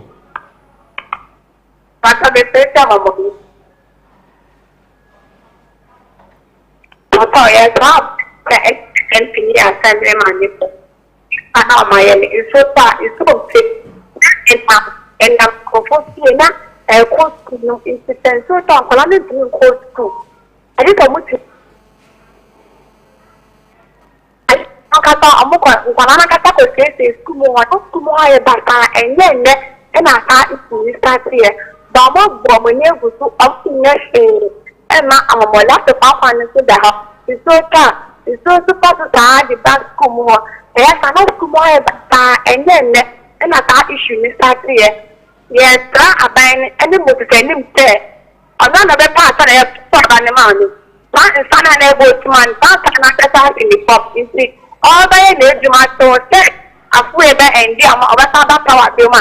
So no election on Monday. Yen two parliamentary Abado on Monday has it. If they yes, come pass a Mokaya somewhere. So what's the Palana Mobile was to bye bye. Yo, that's this issue, Honorable Moses and or you'll be a man for Canas and papa.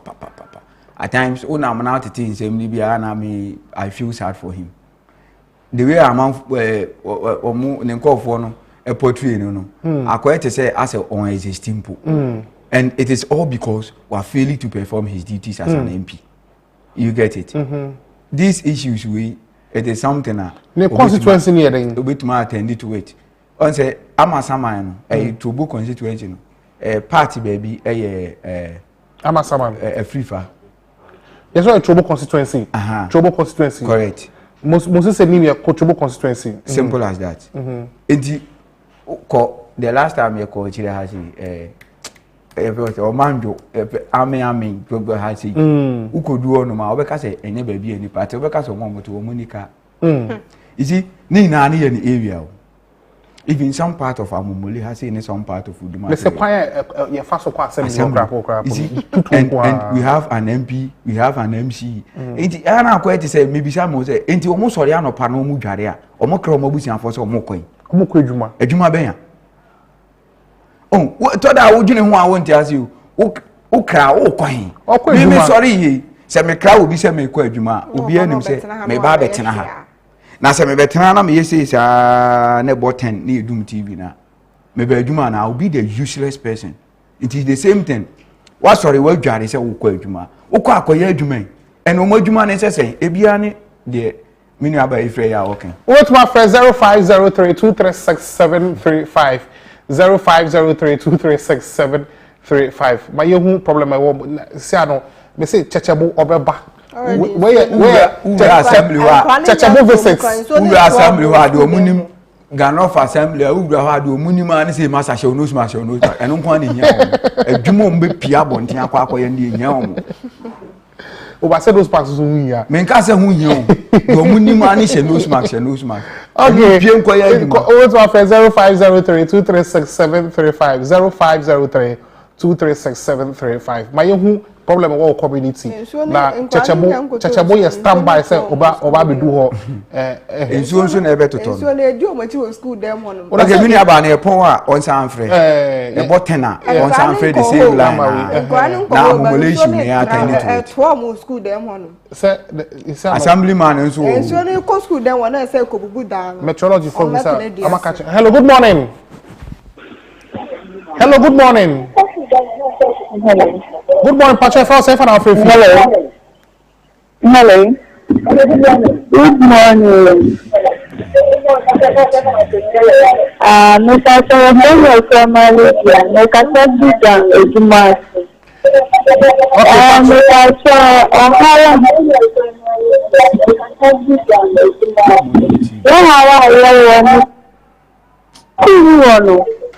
You will have the in a road in the snow. Main road, and was so amoy, now to snow amoy. Yella, I walk on now, you're thinking what your car, but sooner in 6 months, our pan of in fact, a pilot, and you want our it's people who know questions, or you say. A quay cram for a son, Yana. A minimum pan. Gauduma, the pad, the crack, a quantity, and near cry, a patch. Some of them are empty as what now over Babel and my no share your school, your school. Gauduma school, all show here because school is an adjoa. And like corporate nothing, I want you know, school on and yet because school on Palano money at that you know what the two a show yes someone which ya will be beyond so Gauduma station yate say ofre baby I know mo say MP near kwan okay MP bi obeka so onye kwan bi oni pa bonefo MP bia wo area na wo MP be catch us say eno na ye kwan a no wala campaign so de kan ho o ye nipa boni ni regardless of so ye campaign or de kan ho won fan kan o ye nipa boni am so hello good morning good morning Patrick for say fan afrefi Patrick we free na make us free amount from Odumanti amount from okay Patrick my enter one car okay hello Patrick, it's your class. I'm so do you TV me directly from your phone? Okay. Patrick, we got free Odumanti amount from Pukwase on the money na. Patrick, yeah, but you are quite sure the crack. And we got see your empty pa ukrum hanomo. And I work by me. We prefer stores amount from a Masa, na mo se ni mo pa de ni me dwuma papa bi pa wo ye wo hono mo. Aya to ma se MP. Oh, na se e be so, afi ne be so, na afi ne so a. E ho me do bi se yes. Adeni ana pokwasi interchange na se hono mo no. Ye se top hono mo no. E bi mu ye dwuma wo ho, bi mu tonton nyoma. E bi mu tonton nyoma wo overhead na se. Because the police station was side, but the other side now, Accra Road, you know, the one of the SMO behind you know, one more. You may be able to tell you may be on now, who put the shika now, or more tomorrow, municipal office on Mucafono, mother that Amu has a sound of money who can, who could use a true Jaka.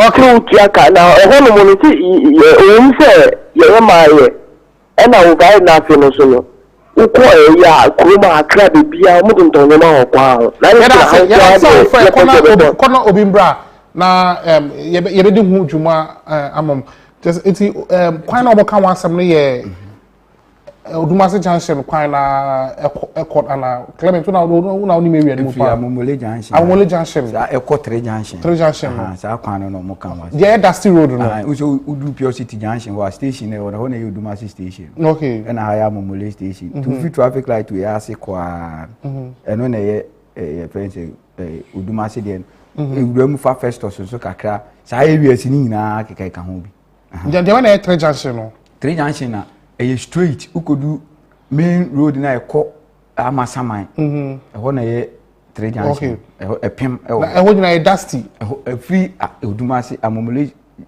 Junction ekoshi 3 Junction na yɛ futukwan. Hello, good morning. Hello, good morning. Patrick for safe and Alfrefi. Patrick family return make us see Amomole. Okay, Patrick for my intel. Patrick me check at my phone and I had a couple bag. Myself, I cry, no can say. Come on Abu Moses and a year acquire free as of far a call Amomole. The best friend, all my name go home in my because a service road traffic be zero Pukwase of Uncle Pukwase Kwanua. I'm also with the Efaha now, now reduce traffic in the Kaka. But that's it. There can be so informal. The other two abano, Namari, Rebecca Baha, Emma only Moses, only the year company in the worker say, fair piano. I bet all table to say, Yaguso, or my acquire every into other album or qua, or Bema, Nikuma Swati. Up to my own way, tell us where on Abu Muslim say, Oma, Rekwan, Indian Pa, the dance. Yara suffer Richmond. No, moya kwa mi hu se ne o divide no. Sa kwan no ma yesi anope uslopi pep. Me cry o make statement bi o say first lady buy no. O say abeto o mo anim say sa kwan no ya but o buy no hu say yenye. Yengusu. So it tells you say government appointees no more area ha. Omo twa o mo ni pa bonefo. Omo twa tro. Omo ye as far as development wo area na concern omo ye scammers. What you say? Oh, now there are there yenya ye dey dey dura ban mu say yae. You get it? And said or more can Moses anymore. Semon senti mo. I think am ka say MPBA wo area na so wonye kwan a we trufo na da for or yes scammer. Because MP no problem na wo area ho. MP ne assembly ne na e kan abom. E na omo dey akwa abem. MP ne the problem ne kwa abem na aban ba be ya. Na assembly ne so supervise ya make sure say yae. It is a problem no ho na do for so many years. It means MP no for problem ne nkoi. Onwene mo ho. MP bia ne nkɔ for da so face problems bia no. E che say MP no onwene ne nkɔ for ne ho. Because ojuna mo ho obeboa problems na no ma akoma na o de kwa abem. Enti ye omomra out no me kan che say with this amomolation no Odumase issue no. Moses ani mra out me kan che ne nkɔ for say me documents ni me de kwa abem this day. But aban emfi me na ehun se Moses ani mo aye ne de ene sa de as far as these things are concerned ne de Moses anim Simon Senchi MC omu ina ne they are to be held responsible omu na ye the major cause of the problems wa omu na de kwa abem say ye ti o ye nso de ye ne say ye beka nti ye ti ye say ye ka enye ye ne ye kwa akoye but you have to report the onu no tifie no as citizens no citizen do be ne say obeto abade ama wo MP no oto abade ma wo MP na ni problem a wo face no e no wo de soma se fako enti se wo to na se ye to abane ma wie na se still na nkofo ni face problem na MP wadwuma a wo ene say na edin e da so as MP no e da so ye den you get it na assembly ni so wo to supervise bibia betumi akoso it in that case the MP and the assembly ni na no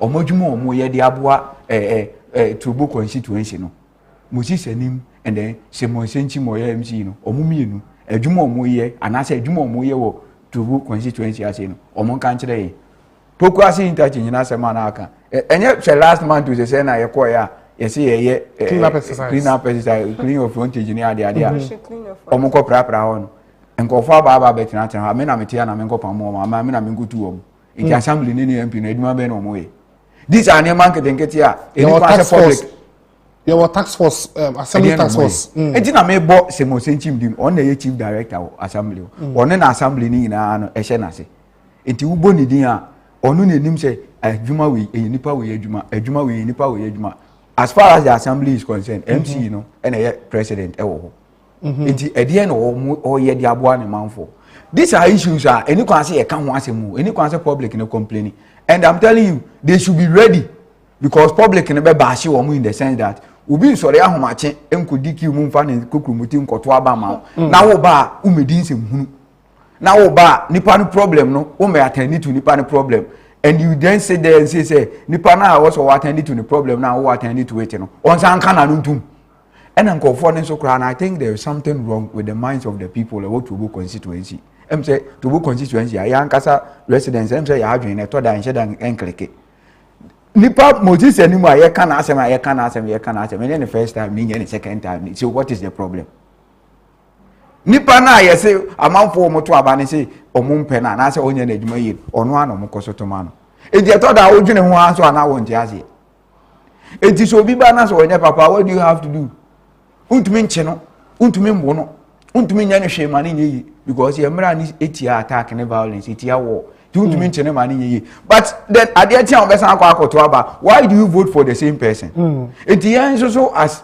young to book constituency we have problem problem kakra we don't open our eyes ne face problem Simon Senchim ni Moses enim to book constituency omadwuma anything e de na omo ye emo papa ben no mo wode boa omo constituency omo me kanchire omo kanchire mate ye dey incommodation be about ene ye call oduma say ye schools na asona omo kan na ye ko find out the real problem I'm say lady no offer no about 10 and I say a pon program no ye pon active morning be 10 o'clock o dey about 10 hour offer the same line na ye ntwetwe nkomo ye ni hu se na be fa so ye be call ye say active ye ba important you know what they be program it say or how be that was so wo dey fraying na ye ba be kan na what you na say we politics a unim nyansa adwen be na da wotiri now be ka say dwumadi be say politics because we are bringing out the problems facing them now say ordinary Ghanaian ye the commodity no e be see but teachers rent issue no senior chechebo aye analysis bi na me per say ye hwena look am say manwi say na me ka say edan no omomfama teacher for no na say teacher ni no aka ne 10 years ne 20 years ne 15 years per time aka o de ko pension no ye divide this can na bo so me so a ye ntete wo owie okọ pension edan no enya ne dia eno no say at least teacher ni be hu say wa anya hwe kura no owie ne term no onya otumi si dan ba ye de tete no it's ka be na teacher ni no san fan secure ne Chechebo, say, let's assume we are there, we are 3 teachers in the same school and bungalow with the same room size. First person receives 1,005 cedis as salary. Second person receives 1,008 cedis as salary. And then the third person receives 1,002 cedis as 1,002 cedis as salary. And we are all to pay 10% each on our salaries as a rent. Won't it be a cheating on the part on those who receive higher salary? Because 7,000 to her, 10% I mean to am buying 120 Ghana cedis. But 1,008 are 180 Ghana cedis, 1,005 150 Ghana cedis. But points are the first point in the cheating aspect there, and you say obiane the salary are watching. And sure. But the second analysis I'm tempting to agree with you. I say when the teachers move from the school's bungalows to rent in the town, if renting in the town may be less will cost lesser. Because na be move na teachers bungalow no mo to on. Edan papa be. Edan papa be. Ebi go ha ebi a chamber 1 or 2 bedroom house. The oje 1,500 no. You better say 150 cedis. Good. The oje 1,018, you better 180 cedis. The oje 1,002, you better 120 cedis. Neni pa na hwe na 180 cedis no. obenya the same edan ni bia han about 120 cedis na what no abetena aban bangalo obe movie because omu ina abesan movie in because omu be feel say no e was say apart from renting and kra na ayeto no there are other bills obesan tua and at the end of the day we Ghana ni we teacher ni wo Ghana uko pensioner we useless because abana di come at say teacher for moko strike and fan come we doctors there enti kromu ankasa no abana potu a kire say teacher for ankasa no onye dey pay attention enti ubeko teacher for akọ pension okromu anyina we mu 100 emu 90 omu useless omu ne number sabasasa because amwa omu issue na ankasa no say metna bangalo na metua rent na me say the duty say we school teachers for omo ahomache wa ko bom students bi I say or the sika na be rational ko hospital kra ansa na akọ frɛ ne parents say ni say na the AC no or ba akọ rent wa bonten na stress we nyina na scan so be sante share ni scan so be sante o rent wa bonten a obe ebe less but o rent wa ban ho no no so ebe ne bo be e wo senka so o rent teacher ni rent na wa bonten 100 cedis aban bangalo 30 cedis sure okay yeah the point ni be see aha ye beto aso ochina ba se na ye kan no so what problem bi e wo community a bomodia e frɛ ye with my friend 0503236735 0503236735 you say your closing lines no with my friend after 10 bottom ye we show depend on frɛ o fra ye no ba twetwe nkomo na ye hu baby a wo na be hwe problem no ehun ya say be kan wan sempa ma wa na ye do hu ejuma ha ne de training issues no any news no ABC meeting the agent but me dan me ho aba but Fabia e the entertainment updates eba eye Clement so e the active bites eba also share active morning can say you stream live on Facebook at active TVGH you don't know how I say ben ko be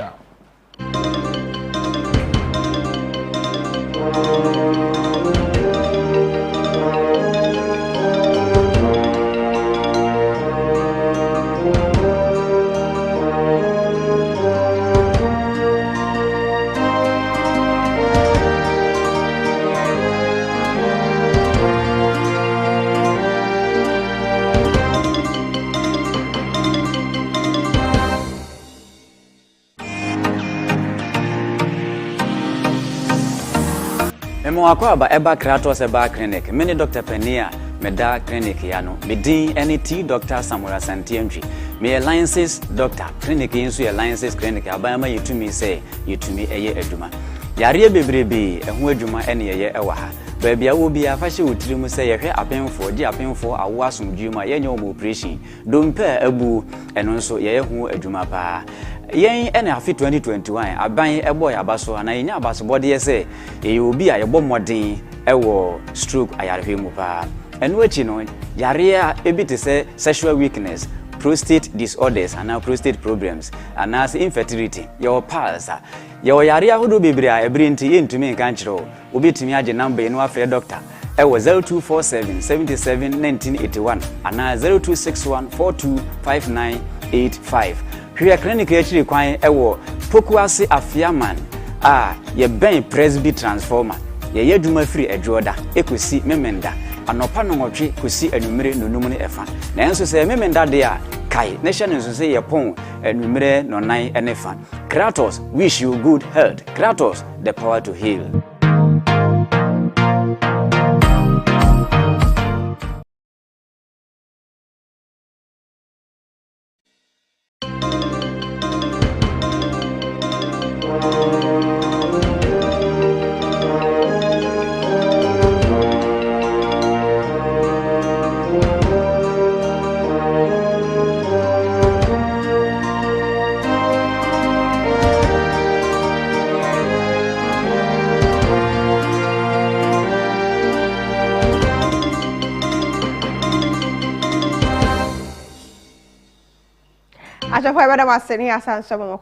About the Active Morning Show. Make I will say you stream live on Facebook at Active TVGH. That's the way YouTube Active TVGH.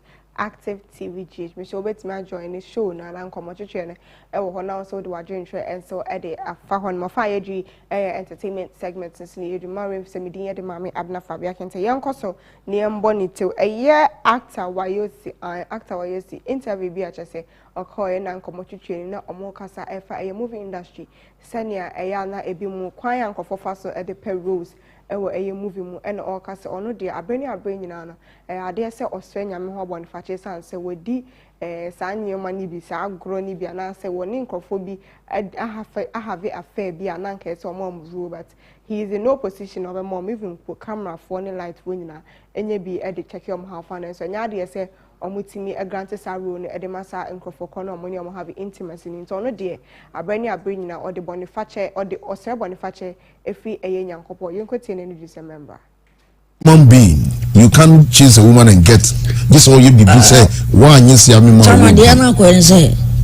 Sa obana director na beka sa chere no. Ata wo shoni obi a obana nya ni class. To so me fi. Wo hwe so mo say. Enipa no ba wu ko kru ko nyasi ni bi a wo. O peso ba celebrity. Na me say boniface ne pa. Wo say boniface ne. E ma hwan. Me anu. Okay. Boni bi agba ye bia nya go pon fanche me. Okay. I didn't try. O pesa bi esa data. O pesa bi esa ma no bi. Boni ni pe di no. Push me. There's a book of me recommendation so kra musu muka ho. Afo wo ze nu waja no gasi na ho asim bi. Asasa. Yes, the cameramen, lightmen, production crew need to take advantage of the women, and they can't even fix them because they are not in charge. Yeah, but appear from for as say omotimi yensa eka video inti eno and all canon no dey ade say abrani na no so nyankopon odoma kom obo ade ne say onfa ne boni ncheni san say onu nso wedi sa eye enyema na omo bobo so ne wo ho say bia oni obi da na mama ne rule no ade say onu nso etimi aye bi pen inti no oso nyame say onfa ne boni ncheni yento aso nyen ko he eye kisa Berkeley onu nso so dey aba betu dwa say eye ni shape ana say eto en ne yem no okoka remu ni ade say ansa na okọ na woni trim se ebia na okọ a obewu even though anache se waye eye background check e wo hospital na okọ akoye doctor na won sentimo wo hu se enya de se o maye bi obi ewu wo maso e hopen no na ya de anem hwehwe ne se bi obetimi ewu nti ansa na okọ no ofre ne mame e de eye ne properties ni bi okeka ne properties o woni bi e tre ne mame ansa na okọ ekokoye sa surgery enkotie e wo delay show ne se emma. I couldn't train anymore. You couldn't train anymore? I know you're smiling. Oh, that's nice. Is it man ben alcohol take koye November. Na koye oyefu? Yes, please. Into ukoye no, then said you na koye for wefu ne woto. Okay, my tummy tuck. Knee liposuction at the back, but the two no I raising it with just 5% because I'm your tummy tuck near day. Tummy tuck near omube kati wo CS area. Yes, we be bikini line. Yes, now I chicha. What you chow now? Yeah. Now I pam. Enye easy. So sample me okay like that. Ena otono ye betwe sade na ya pompia agum.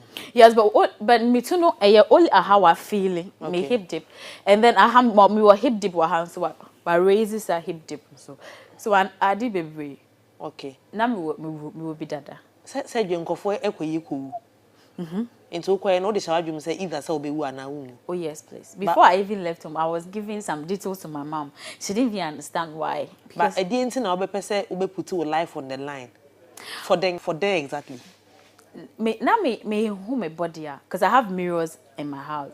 Me who my body. Don't we all? We all have mirrors now. Okay. So I don't na me who nye febium. Me yam like me yam na enye febium. Nti na who say who betima ye fe forever na. No. Nti who nye febium to because me who nye febium to me. But me are only 30, so at least I can be beautiful for some time before old age comes. Ukoye surgery no. What was the last thought in your mind before the surgery? Before the surgery. It was two things: if I would wake up or not.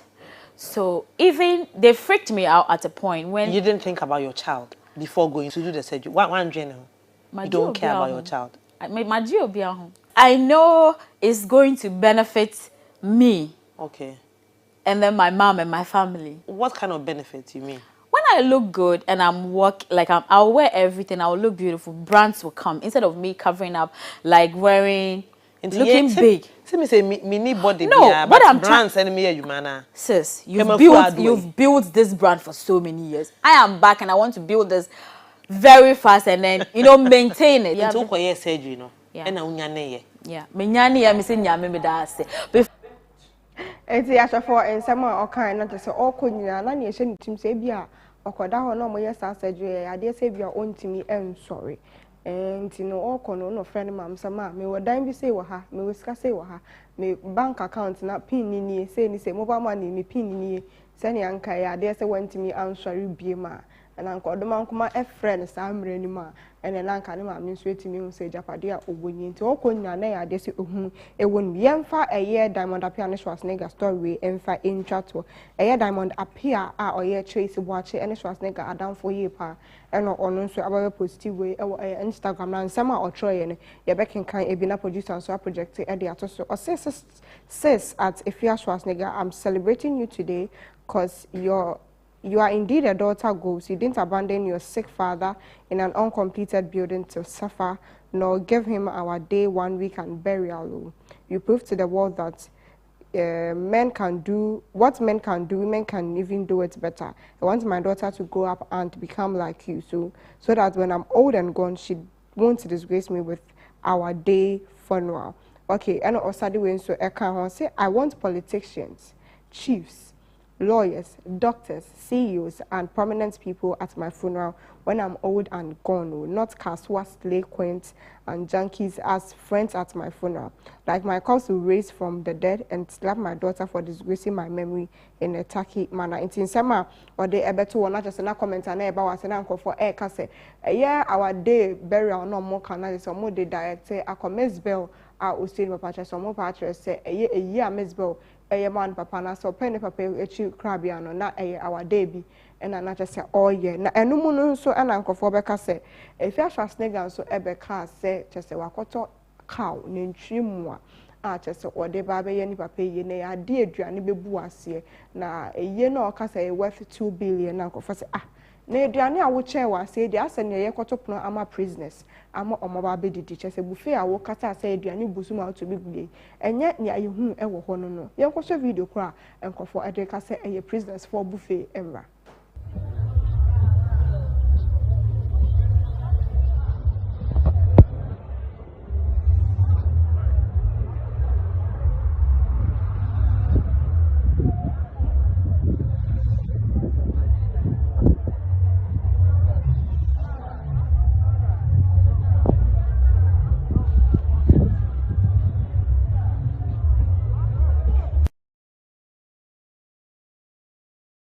Entina ensama enkofo kafa video hu se ono ka se obi aya awade no ama ni papa eyie no na chese ono nso so aduane o display ya no wo dwa nanim se chese wato ne ntwemu ana eyi oye ne 2 bi na aduane ni bugu so ma chese o 2 bi gu ye no na chese buffet oye ende asene ye kotopono ama eye prisoners we ensama enkofo etrotro ewo video yi ase ahanam de eye entertainment segment ewo active morning show no so edi besimidi ye de mame abna fabia kente kai say obekoswa journey o Facebook at Active TVJ. Search now call YouTuber your Active TVJ. Missy Family na Clement Ano, the youth advocate, aka Nyaminche Obia Kasana Nyumatie, ba wa kwan the Active Bite about me. So you better need who sima aba ye ba Active Bite.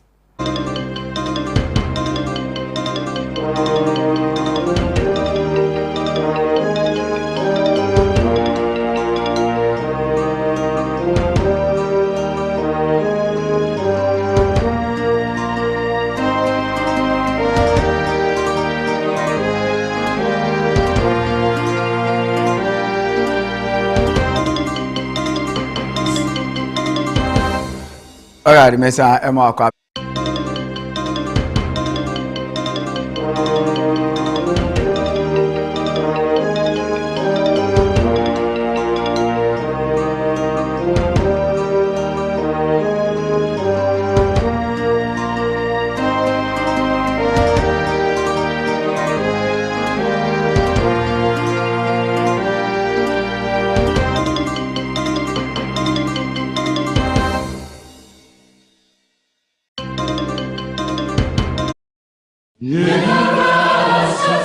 All SIM cards in Ghana must be registered again with only the Ghana card. Yes, only the Ghana card. You will not be able to make voice calls, use mobile money services, internet, and all other services linked to your SIM card if you don't. To register, dial *404# and follow the prompts. You will be required to send the following details on your Ghana card: Ghana card number, surname, first name, date of birth, and sex. You will then receive a special code which you will present to your nearest service provider agent or customer care center for your biometric details to be captured. Remember to add your digital address. Dial *404# on your phone to start registering your SIM card today. For more information, contact your service provider on 100 or the National Communications Authority on toll-free number 0800 110622. Register your SIM card to stay connected.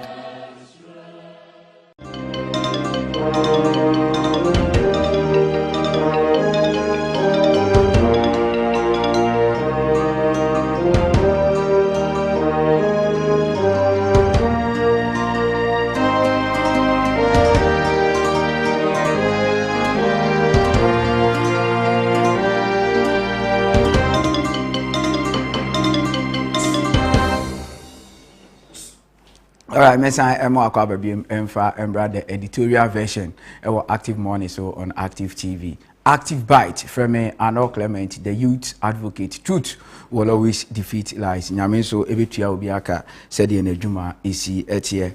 Ene ye share bibi about streetism.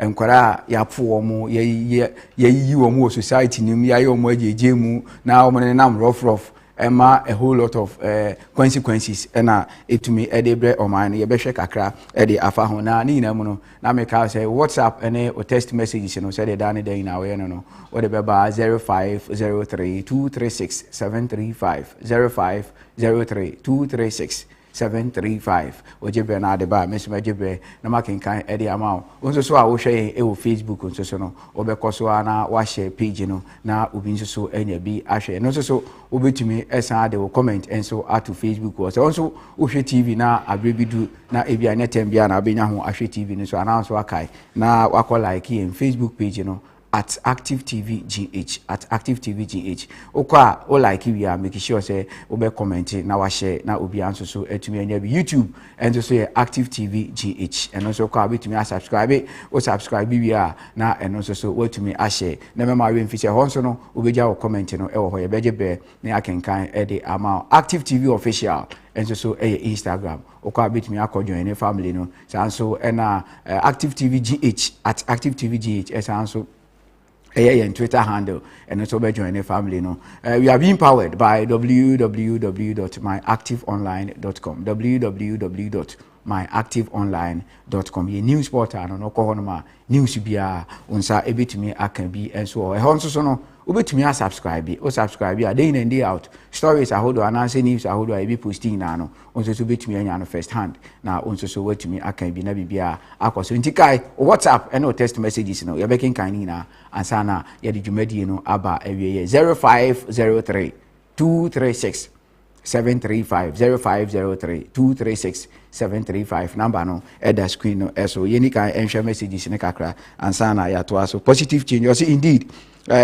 I say Ghana is indeed broke. Akufo-Addo and his people have eaten all the resources and they have also eaten tomorrow today. Therefore, there is no tomorrow for the next generation. This is how sad the situation has become. Regard to Honorable Elvis Afriye Ankra and Honorable Fela of Medina.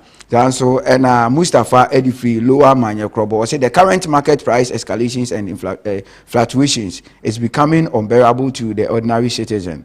Things are too much expensive on the market. Happy birthday to Honorable Pablo, National Youth Organizer, and Comrade Moses Domete, aka Bolare Jr. My regards to Honorable David Tete Kwame Mustafa Lower Manyekrobo. And anyway, I'm watching you live from Kaswa Kakraba down. We are dead for here because no water almost 1 month. Kaswa for issue no. Yabe jibre na yaba. Na yabe hwese de yebesi aboa na yesusu yetumi ama na du mpanimfo enim tikasofo monka makoma ento moyam yebeba na yabe hwese de esiko sanse issue mo kan ache Was it from Mystic Wonder inside in Sawoma Duajiri? The insensitive Nana Addo-led government has displayed gross incompetence, has failed Ghanaians woefully, and yet they have the temerity and the testicular muscle to defend his unprecedented economic hardships. God save us from the hands of hooligans and wicked leaders. Every level-headed person must know that the judiciary is not beyond criticism, and not even the president of the land. Drop the obnoxious levy. Okay, messages no. As I know now, the abebani na abeban mejebre na maken kan ni na so etumi e the amount. Na ene say dem di kan no, yen hwe something about streetism. Na producer ask me go so no betumi the video ni bi ato so na ahwe kwan a Ghana emofra ye jeja omo ye ni nko ye mofra ho ne ate omo gu monten so na obedu baabi bonsa akra kete obedu traffic mu no na ono na paper car windscreen obedu baabi akra kete na ote kwan ho na osresa ade na ebi mu so ebi mu nsa ne de ense ne mfata producer o the video so no ebeto so asen when na nkomotwetwe no etumi ekoso na amanfo ahu se de Ghana ye street no oman no ashi ejain kwara no anase oman na si apon kwara no anase oman ne nya hihedie bia emfa mo ankwara no abra wokọ Singapore ene Malaysia da bia mebo omudin da bia mebo Singapore mebo Malaysia mebo Singapore mebo Malaysia because these are countries Ghana ye chen omu but still omu develop in everything e de chen ye in time bia omu adi ena mebo wokọ these countries omunkora 5 and 10 years development plan na omone building kran because they know say akra bia na ye vulnerable enti de odebe tete akra na odebe sha akra na se no eno na akra na de benyini enti omu build omu future around the children today no na ye de na ye giant kwala na sa eno omone na ni nam street eno nkora worship car screens eno nkora sresra de nkora de baby basa wo de ko akra wo ba akra ko inside akra neshe overhead as baby ankwara below 18 years baby a omode dadeda producer for video no etoto so emame for video no toto so mame na yenhwe esa o kasa na akwete say ubo trim ene de akasa ase de wunhu ye ena wo kan ase wo kan de abo aban bi achi ana ase wo kan de agu obi hu fi but enye sa na tie video ni bi ene da screen ni so no wo hwe baby ankwara future presidents, future doctors, future engineers, future medical doctors omo ene de da street say future top politicians, future decision makers omo na de da street no ene bi mo tonton ade ene mani kwa se nkwara ye eno na omo ye. What is the cause? Edien na kofa we nyina eba ye ni nko ye nkora ho ye nhwe causes kakra, causes of streetism eniema akeka bomua ama ye nkwada ene nam street say enkwada e wo se nka omu osukum enkwada e wo se nka this time entrepreneurship anase nyuma bi omu esua handiworks no sa nkwada no ne nam street no. So what is the future are we building? What kind of future is Ghana building? Ya beni na muse ya and ade ba ko say problem ni say these are the very people omu street now they become drug addicts. They become armed robbers. They are exposed to a whole lot of diseases. Echina bi akwara we bene nam ho a na wa fatu. Ofatu a hwan so na ode ko. Obetuma ko bia so but ye ja omo sa so omo amo omo bra. Yen hwe eniema bi a ede sa problems we nyina eba. Now poverty eye baako. Causes of streetism. The amount kola bebre gugu kwa ho enkola wo so omu wo school omu gugu kwa ho enkola wo se anko omu wo school omu deda kwa ho enkola wo so omu wo school omu sesra de wo kwa ho no baako eye poverty wo hia dodo anasa ahokyere because of incompetent governance enti ewo krom hanom no ama enkola ne bebre ato omajeje mu because this only happens. I say, children who are from poor families in Ghana are likely to find themselves on the street.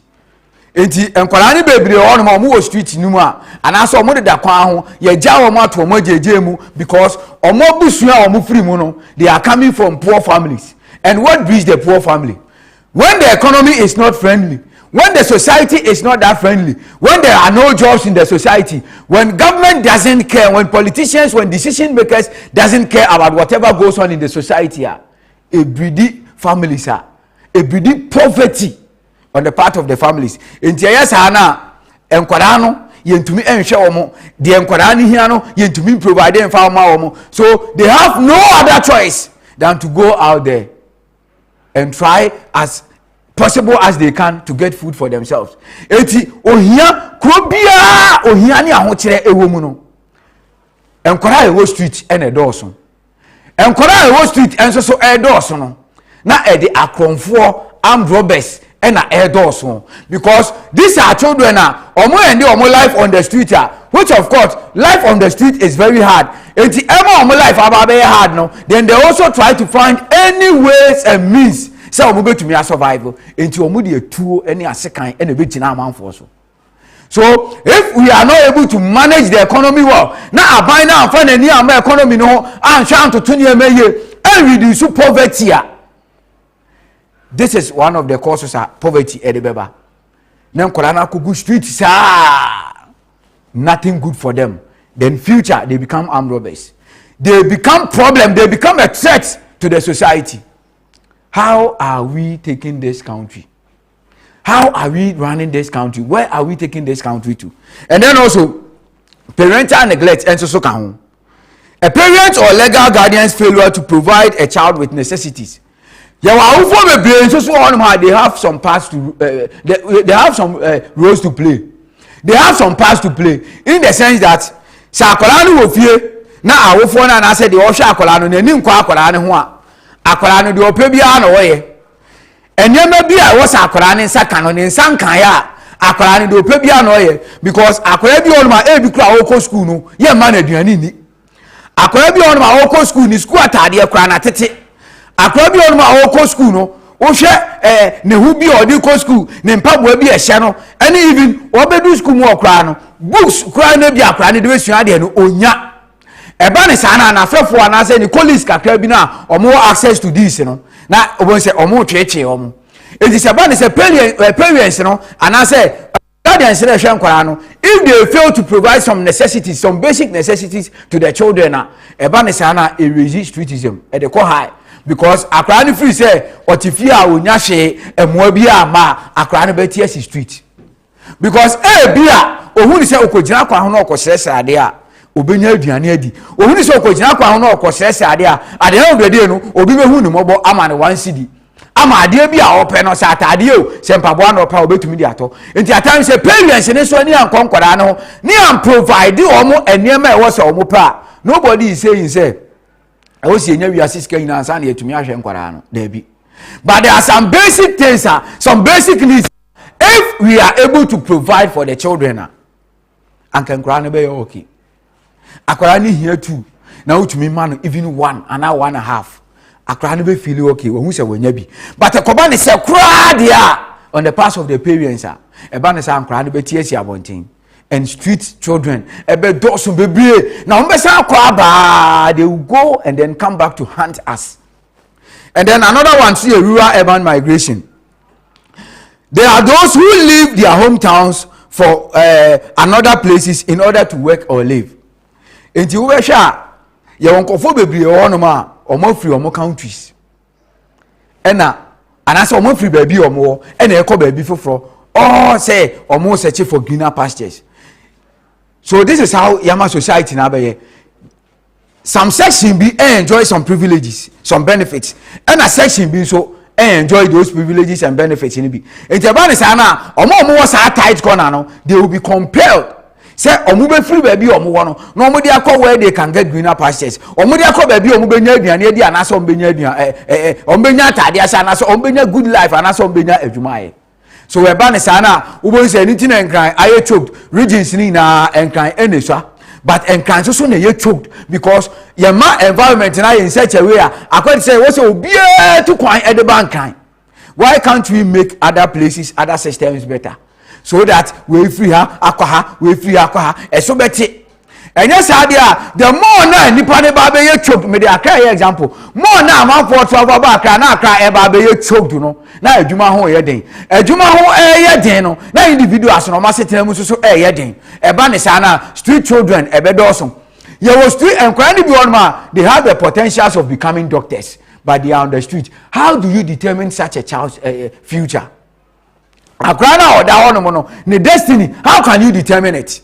So we have to make the society in such a way Akwara or the street one will get to know, say, no, this is not my place. Akwara one nam kwa hu wash car windscreen, wash cars. Akwara one nam kwa hu share ebe who say, no, this is not my place. I am worth more than this. Other than that, the society will keep breeding street children. And to get your time, Greater Accra and Kwara was street so a year over 2,000. And Kwara between the ages of 6 and 15, a year over 2,000. And an Inam street of Greater Accra. Over 5,000 children. And I can't have them say, or Moninam street is or Munyashe or Moses Radie. But these are people, they have potentials in them. But nation now failing to recognize the potentials in these children. Nation now failing say the basic needs of these children we are not giving them. Your social welfare or your gender ministry, child development or which we talk about them very soon. They have a role to play as well. And then also second generation street children. A second generation street child is a new trend of children born onto the streets to a young street girl. Ye mo fra ni bebre o hwe kaya yofo omo de da kwan ho omo so aso ade omo hyehyie sika. Most of the young girls na wo behu omo no mu jejina kwan ho no mu nyina no omo nyem. It is because obre anywhere didi enti eba ne sa na o make itself available ni na so ka ho bi na prostitution adoso enti wo bedu joint bebre ahyewo fo nkwa na gua. It is not because some of them know that is what they want to do. It is because at times they have nothing doing. Nobody is saying say obi ni bibia adwuma ye come be obi onkoba shawo. But the society has failed to perform its functions and duties. So responsibility I was society so society ni ya anka these children anka majority of them ye be you omo the free street because out of hunger and confo in the street out of hunger and confo in the street and a lack of adwuma and confo so enya people are on the street doing a shower business. People are on the street just like that. In Japan is ana kra no money street when young girls people take advantage of them. No money nyem kra ne sa and this and kra young girls here almost anyim ya and esa ba bewo. Enti ono no already in life or spend the street or bread that. Now obi asan na da anyim no or sa bewo a ehfa na ne ba ne ko. Maame no ni baby tie maame ne life no e street enti osan ba be wo a na akora na san ba be ka ho enti wo be hu street ladies na na say girls ni bebre e bia nkora mienu miensa ba ko ne bo no omu nyina na because maame no street ho no ma na ye ni place awoda street ho no ma na otinti no owo a street ni so a na otueni ne ba no. So what kind of world are we building for our children today? Yeni na mu say sa na yeko ena low income so e kan ho bi adwuma e wo kromu how much are people being paid? Even adwuma no kra e bi ni ho omo so omo nya adwuma ni bi how much is the government paying people? It is about to say amount for income omo nya ne so esua e ba ne sa na amount for living no be very tight e be very tight to people will prefer living on the street than even working. Because obi hu so ko gina street ni so no ko sere ade a at the end of the day no hustle bi anim obetena kwa ho sere ade sa e bi about the close of the day obetuma nya 20 Ghana cedis there. Now osese na at the end of the month obetuma nya 600 Ghana cedis there. Adenti na obekwa akoye adwuma. Internet den kofo bebre e ko street ni so sa. And there was so many effects. Streetism exposes the children to a lot of health problems and other hazards. The children work in unconducive environment and they are vulnerable to defilement. Medical can wasem dada. Major diseases affecting street children. Hey, enkwara no the street so. Malaria ebeye no, fever ebeye no, cold ebeye no, hey, rashes ebegu no, a whole lot of infections. And I'm telling you, day in and day out, the rate at which street children are dying ebe unsa reta enkola a good street ewu day in and day out. It is not because they wish to be on the street, but society has caused it. The government has major role to play as far as streetism is concerned. There can never be a situation where you street so, but there can be a situation where 100 never saw muko streeter. You bet me 99 if you or nanka baba one. But what is the society doing? What is the government doing about it? While your gender ministry no, me say you better gender ministries no, or more functions, or more responsibilities no objectives. But you hold on kakra. You have measures to curb the menace of streetism. You will never be brave on my. You bet to me as a country. You bet to me a dear years and free street war. And there are things we can do and do it easily. Doing it now, yes, easy access to basic and social amenities such as running water, roads, hospitals, schools, libraries, community centers to support or improve the lives of the residents or the children. Education aspect in Ukraine, and then that of the community aspect and Ukraine. We don't have to. Your education system, I say, even omo the chance to be in school how are they faring? Omo life I say, how much more those on the street? That is why Oko Singapore, they have 10 years, 5 years development plan for children. I'm making sure say within the next 5 to 10 years, whole street in Subia or in every street, because there are some potentials in the children on Wall Street in so. But Ghana as a country, in direction, where are we driving these children to? And when I say and Omugu Street in so there is no proper plan as far as education is concerned. Life on your papa because no textbooks. You pay attention to teachers. You pay attention to lecturers. You pay attention to share as far as education. Concern. How much more on Wall Street? So they will continue being on the street. They will continue being on the street. Na ebidi. Intiene street children here tenor. Day in and day out. Opa, go and check your records. Every year, streetism increase every year. Because every year the society, the government is failing to perform his responsibilities as far as streetism is concerned. It's year street children increase. What is the country? What is the government doing about it? Yes, the bonds that families share should be strengthened in order to keep them together. This is the only way to prevent kids from ending up in the street. And it has to do with the same education. That kind of bond, that kind of relationship is not there. These are general ones. We will go to the gender ministry and then you get to know. So these are general ones. If like say you remember that kind of bond don't exist, so that you be getting Kolani closer, so that you remember Kolani who say they are worth living in the society. And I'm telling you, all this but what are we doing? Yet was and a whole lot of things and I also. Now, effective public education on streetism in Ghana. Effective public education on streetism in Ghana. Most citizens are ignorant about the effects of streetism on the country and tend to care less about it. But if education is given, the entire concept will be appreciated and help curb it. Because of ineffective education, if we have that plan, being it 1 year development plan, being it 5 years, 10 years, 20-year development plan, and education will go into it more, so that the moment from 2 years, we will start inculcating into them. You be educate you almost as so going on the street, and yet the habit of the child. But this is the case, you walk around and the government doesn't care, the family doesn't care, the society doesn't care. We need to educate these children from the onset. Lack of education.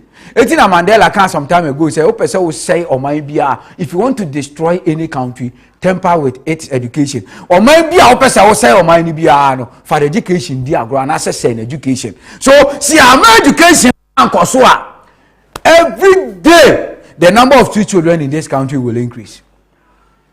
Share, you share some suggested policies in the directives. Now you come ministry and say. Government should allocate specific funds to minimize urbanization and support poor families, especially families of children who are pushed into the street due to poor family backgrounds. Enti na okwa abruchira omu kuruma wuo no omu yerema wuo omu nya adwuma enkwara omu street nyina no aban no some countries like America and the UK aban no cater for all these people. Because say abano am perform that responsibility now ebe pion mama wakogu street into kwa oya akwara na elsewhere in the US and the UK abano ehwe abano ni wo ho abano was some incentives for demand families, especially the poor ones, so that they can survive. The government elsewhere, government in the Western world believe to say everybody is entitled to something. Everybody is entitled to some fundamental human rights. Is entitled to some basic necessities. And to call them the poor ones in the society, every month, every year, or the man kwara aban wo sikabia every month, every year, or the man mu kunu no mo yerema wuo aban wo sikabia every month, every year, or the man mu nya adwuma. But here ekuro mo ade oba only those at the top and enjoy the privileges. So what yanum oye Ghana ni ukuna wu oyira wu onya adwuma oye akra na oni hwefo a aban ne mfa ho. The society doesn't care about you. But these are things that aban no betuma provide fund bi to cater for those children, to cater for those families omuni adwuma ye those families omuni omo hwe enka government can be supporting them enka kakra na nka reduce the rate obia free baby anu afa ne bag so okonkran obia free baby anu afa ne bag so okokumase and aman kan ni kumase ni other big areas in big cities aba be ye choked because omo enjoy some privileges wo baby no omo free so omo bank omo be kumase omo ko other cities that is where life will be better omo enti omo be do here then they get to know the realities on the ground. They have no other option than to stay on the street. And they build the street children, and they build the street. It's mama that street, by papa ne so the street. Omo da house no omo dia wo, no omo ba ne so ba the street. Omo ba ne so be ba no so ba yini. Wo hwe na life na edin no so afatuo. Wo hwe na life na edin no akogina circle no wo charge. So the society has a role to play as far as this streetism is concerned. But what are we doing? Do we care? You want penny for promo, they don't care about anything. But I'm telling you, if Sankebemi and Yako society no, paye, near Konkoya Wall Street, near Eduma, near the poor ones in the society one, and street children a sobeti. A sobeti baby government has a role to play. And then also the Ministry of Social Welfare and organizations that work for the welfare of street children entity. This simply means that before 72 hours, Ministry of Social Welfare and organizations, they have a responsibility to make sure that children on the streets, life are better. So let's continue. The Ministry of Social Welfare and organizations that work for the welfare of street children should coordinate their activities by pooling resources together to address the challenges faced by children who live in the streets. Temporary shelters could be provided for the children till a lasting solution is found.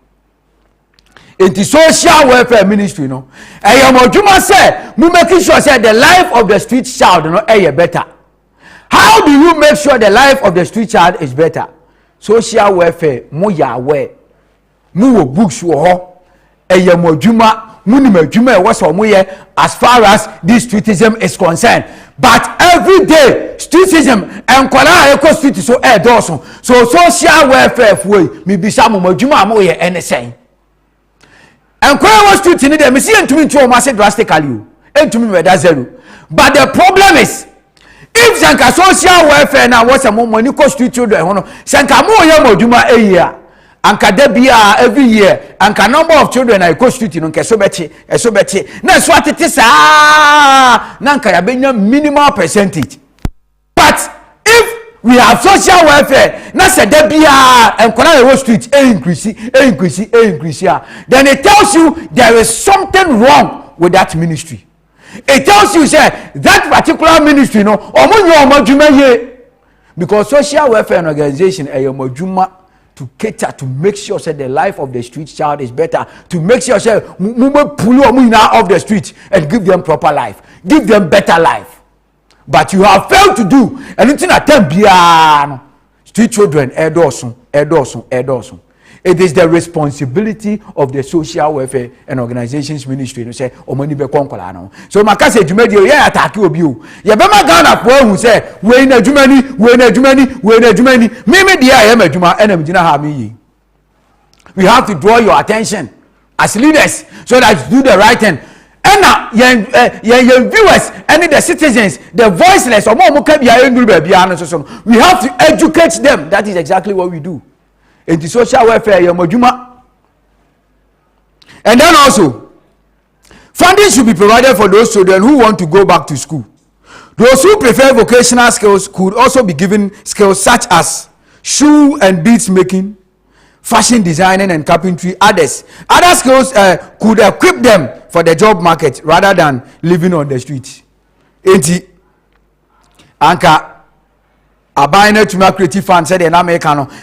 Ya won korani bebre ono ma omo street ono ma okona obisa ne say that you na be den obeka se mpese me ye doctor mpese me be ye engineer na adentia e na wo street so a obeka se me ma minister obeka se me nko school. But we have a government, we have a ministry responsible for that. Etin kan kora we nyina who are having the will, the zeal of going back to school. And anka ye ni ko omo, and anka ye hu omo potentials no. Ye know ye get closer to them. Near hu omo problems. And ye boa oma. Anka we will get many of the children on the street back to school. Nanka secure omo future. It will surprise you to know. Say we have many people in the world who were once on the street. But because society the potentials in children omu pull omu off back to school, they have become successful today. Why can't we also do that? Why can't we as a country make our system also better? Apart from the person of doctor or person come back to school no anka enuma bebe ye vocational schools ye betu de nkolani bi asuasu adwuma ade pame wo ho, carpenter adwuma wo ho, etire ye wo ho, etire bo wo ho, phone repairs wo ho, entrepreneurship adwuma no eye bebre. But this is the case we are not paying attention to them. Enti akofa akora bi wo street ene ye de na kwosha ade pamu so mpama de a enti teenage pregnancy so enti armed robbery so enti ashawo adwuma so because osore a okwa adwuma mu owie adwuma ne so a oba bebie na adwuma na ne life aye secure obenya sika to aduane adi enti if se baba ye nya kosa ne ma we nyina ho as a country a anka nkora bebre wo street bebre bo ashawo bebre ya konfo a anka be yi omu nyina afri ho na anka. And then the country will develop because these are the very same people for. If this is how we are training them, then what is the future of this country? See a jam now every year and Crowe Street and Dawson and Crowe Street and Dawson medical can say teenage pregnancy so Dawson. Teenage pregnancy Dawson I said in Kwalade Street in Barbe Dawson because Omo Street in Omonium no Barbe Wood or Mama Street. That's how the armed robbers said Dawson. Now they are shower for Dawson. We have what it takes as a country. And that's a God I am to you. And your wickedness and your some on the part of our leaders. That is why. Because all the benefits our leaders enjoy honor. Those in government, those in authorities, you know, and more enjoy honor. You can never tell me say we don't have what it takes as a country. Say a bit to me, I care about the problem of streetism. We have what it takes.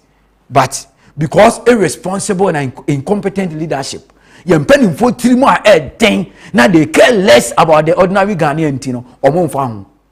And can yes, our street children are simple. We have the monies. Yeniska, We are Ghana ni out to asema make can win. Look at the lives of MPs and ministers of Molive. If you don't have the money, but the way I misuse you, say if we don't have the money, incompetent leadership, irresponsible leadership, and also NGOs being so on, they can also play their part. Fine, but NGO crowd here, or more part or more play. Me, I always blame the government in anything as far as the country is concerned.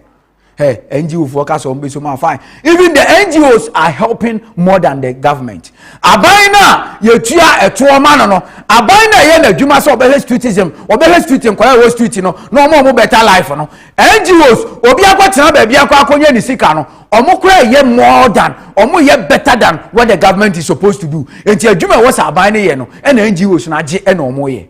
Enti nka NGOs na ye majority no, anka abaina so play ni part get we bi. Nanka yenko because now NGOs bebree ohonoma omo na take care of the street children. NGOs bebree and omo solicit for funds ankwankwa bi omo sika sa na omo de nkwala ni bi ekọ back to school and omo de nkwala ni bi esuesu adwuma ukoye o survey na upa kokọ adwuma ma hodo bebree te se etirebo carpenter adwuma ene wo de nsa no adwuma bebree kokọ ho ne bi sa nkwala ni bi. They will tell you say NGOs to be in funded woman. Meanwhile, we have a government we have a government it is their responsibility to do all these things, but they have failed to do. And until our ocean Kola Street, as low as 7-8 years, when Mirikapa will do a trafficking because traffic at into a quack with this car. Street. This is Ghana. How wicked leadership Eddie Krona Babi drew in here. And then also social workers and also have responsibilities to play. Social workers, for instance, into counseling, they have to be counseling the families, they have to be talking to the we get it. But as far as streetism is concerned, as far as Nkolani Penifo did that life, I am miserable. I concern the gender ministry. Children and social development. Gender ministry na was almost nkwala social and children development. Nkwala no omo na ama street children and so adults. Omo ni social welfare for. Enti ukoto se nkwala bebre gugu kwa ho na day in and day out omo do so a gender ministry no omo nyo omo adwuma yi. Na adwasafo ne ho asem bebre ono na head the gender ministry no as the gender minister.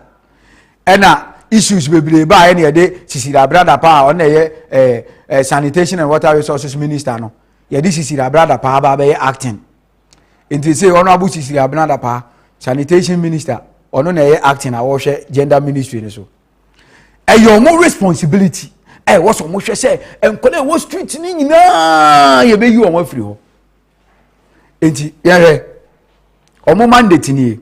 This is the mandate of the Gender, Children and Social Protection Ministry. Gender, Children and Social Protection Ministry, no.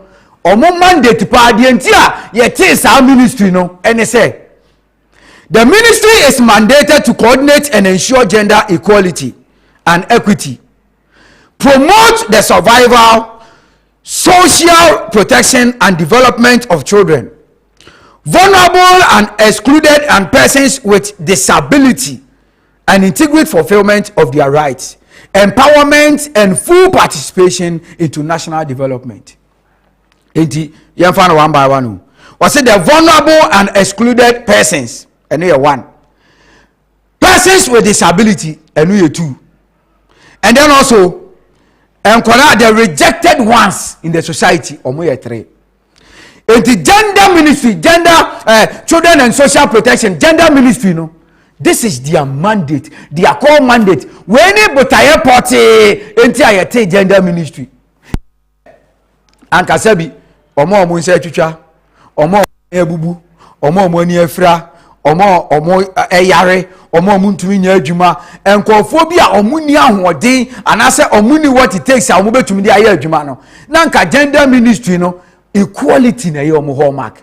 Na nka omo ahwe say anka ye be mo life aye better as compared to yenya ye wa hoden na enti gender ministry na ye omadwuma o enti nka ba ye say dem di kaka no anka sa nkwada we ene sa mami fo we ni papa fo we ye je omugu street wonom sa the future of the children, the future of the country yama na be at stake no anka gender ministry ne behwe na o ma place e de ama wo mo empanimfo ye adwuma a eyeye even when you go to the western world now and in front for crano they have games omo e play ediska eba ema abanyeska edema wo but oba ye society na uye ni frani a unye obia oba Ghana ye society na oye kwata unye obia untumi nante a unye obia oyare a unye obia enkole wo street omunye obia.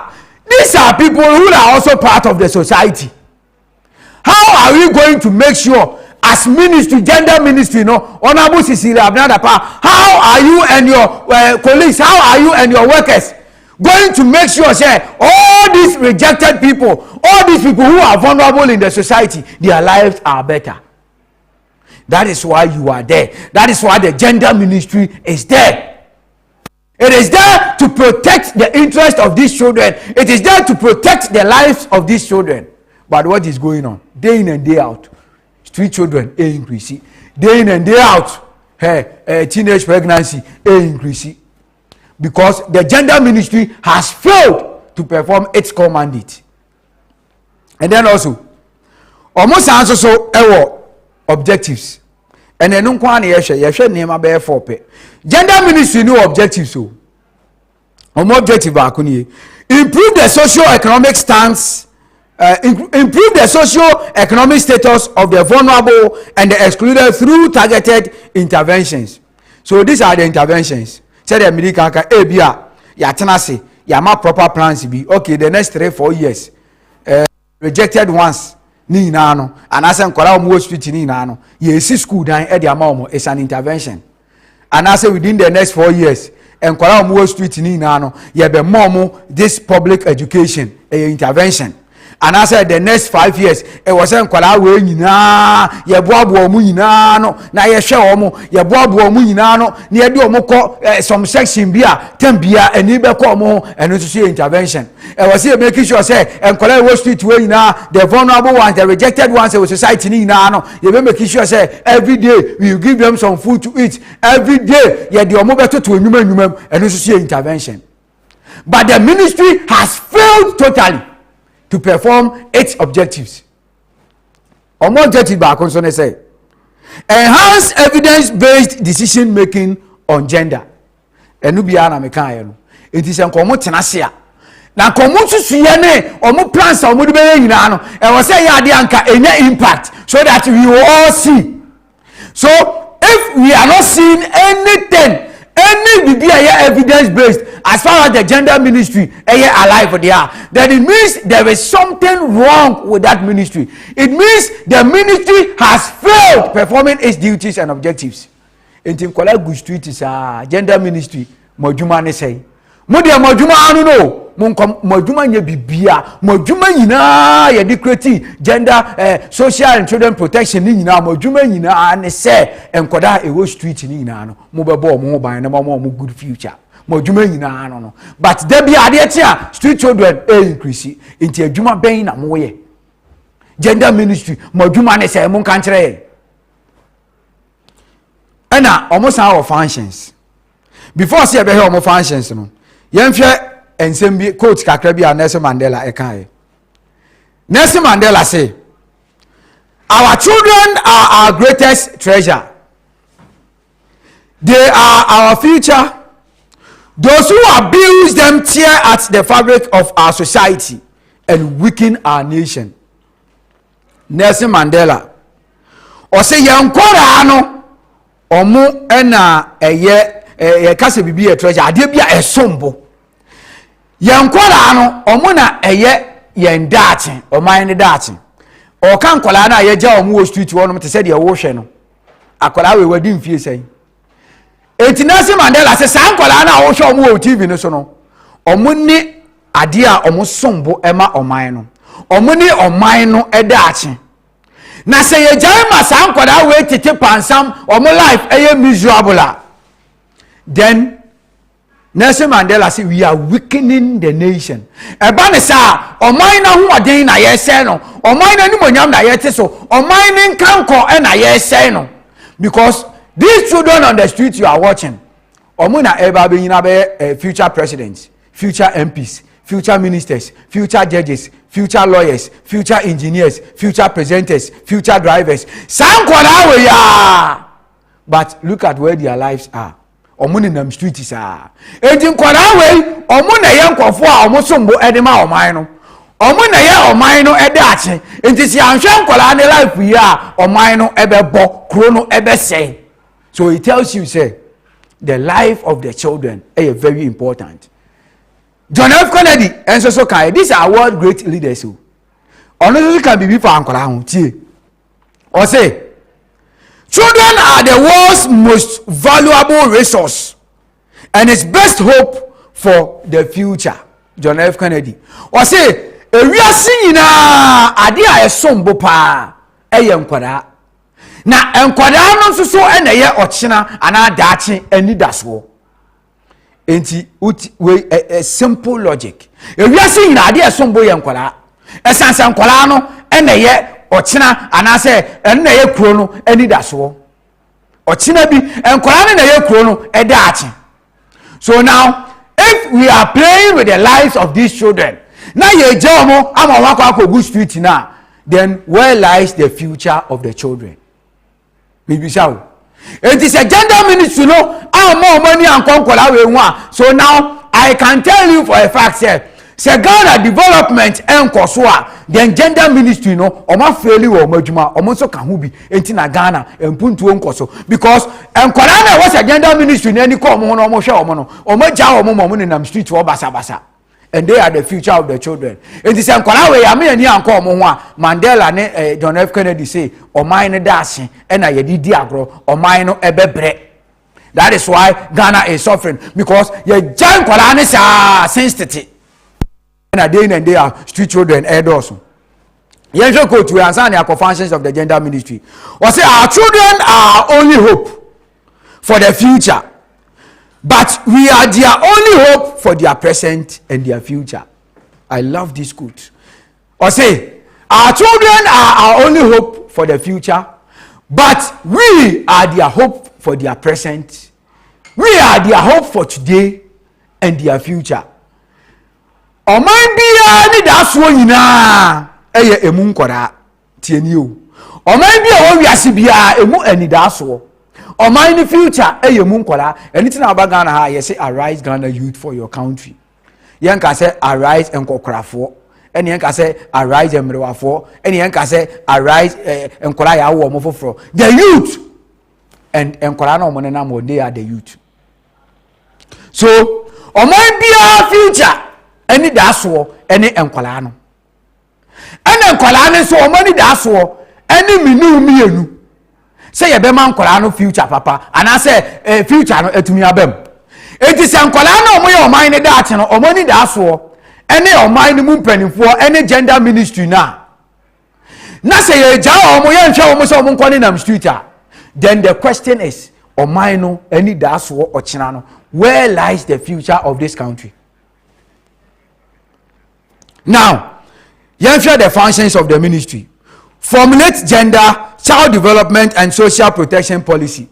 In the gender ministry, no, my interest was child development and social protection policy. Gender ministry, no better nasi. Now, come on, she said, "Dear baby, Eddie, I told me about uncle. I will now buy. Or my she said, "Dear baby, Eddie, I told mom to me, Eddie, developers uncle. I will so that they will become the hope of the future we are talking about." So maybe say if you have this as one of your functions, then the gender ministry now, Sisi Abnadapa act as the minister, Sisi, you know, then plans now more as far as child development is concerned away. Then and she said, "Yeah, Modia too, as far as Enkwalawe or more life concerned in the future, no away." That is the question I'm asking the gender ministry, and then also coordinate gender, child and social protection related programs and activities at all levels of development. We have failed to do all these things as a ministry. So where lies the future of this country? So now, having known this, Yahoo said, the life of the children on the street, you know, at stake. And if the life of the children on the street are at stake, it means that the future of the country is also at stake. So it is time government, the gender ministry, pays attention to children on the street because they are the future. And kolana omo school mu kra na yentumi hwe omo yi. Na how much more you need to come collect Wall Street? But the duty, the function, the objective, the mandate, and the aim of the gender ministry. They say, "San kola we nyina omoni be come." And not only in kola na Wall Street, every child in the society. Akola bi o Ghana ha bia, the gender ministry na adwuma say omo be protect akola no, so that omo hope for the future of this country, it will come into reality. And yes, sir, say Jan Kolani say ya no money nam street sir, no more wo street to home ma. Then we are breeding irresponsible people. Then we are breeding people they will turn against the society. We are breeding people society no are corrupt. So the future of the country is at stake. The future of the country will be corrupt. So the gender ministry should pay attention to these children in the street. Other than that, this country will just collapse like that. My message is kakra to me na yedi awie. It is something you just have to pay attention to it. Okay, we see all the free kaswa. I say I'm loving the show. It is time the gender ministry pay attention to whatever you are saying. We see to say, so if this is the case, then what is the gender ministry doing about these children? Asemna no obisa no. It is a sana asemna tie dia. Na ye bisa say gender ministry no adwuma ban e na omo eye. We asem bisa efa ho, efa me so me ho. Gender ministry nso so omo ni mama asede. Eno so come omo. The president of the republic, the government, and so has a role to play because every ministry in this country falls under Omanpen. So what is the way forward to this country? Erade Nyankopon hu oman Ghana emobo. Ono a oka bia ewom na osha ejina na emofra eda na komaso no ohu oman Ghana mobo na emu mpanimfo a ebi aye nipa bonefo na omo nwine oman no ho no Erade Nyankopon ensisa omo adwen. Erade Nyankopon nhira oman Ghana enye saade a oman no ebebre sade Erade efidi ede mana free soro ebe fidi amanfo no ene mana nto ba ebe sese nkenyame mama na nto because baby akuro ne kono ahoyehia adoso Erade Nyankopon hu Ghana mobo Erade hu Ghana mobo onyi yemfiri wo haw ni amane abiem na boni bia o man Ghana yaye say free he say free wine say free asomasi say free obonten Erade hu o man Ghana mobo onfa ye boni enche yen na onsane mehwe o man no o mamu mpanimfo adwen sachira na o man no entumi entumpon na Ghana emeye krabehwe. From the youth advocates are not clement. Truth will always defeat lies. There be America. Me say, uwo kromo ana wo ye wadwuma ya nyame wontua woka. Se uwo kromo ha na wanamo wa wutu obi bia wo ye no ekoyi a nyame wontua woka. Se uwo kromo ha na wanamo wa adwen eni unsusie eni se Ghana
we are all involved in building our motherland.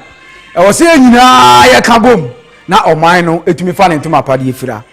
Enti wo okrom ha wo ye Ghana ni mapa na wo gidi so ye Ghana ni na unsusu ya ususu wa adwene a wo dwene ene de wo ye eboa e magana e koso a nyame ontua wo ka wo ye Ghana ni na wanamo wa wutu odwumadie bia wudi bia no eboa magana koso a nyame ontua wo ka wo ye Ghana ni na de wo ye wanamo wa wutu unsusu ye wa adwene nyina no emmoa e makro no en develop emmoa e magana en koso a nyame ontua wo ka wo ye Ghana ni na wadwuma a wo ye no emmoa e ma wo man Ghana en koso a nyame ontua wo ka nyame ontua obia ka se de na dwuma esi etie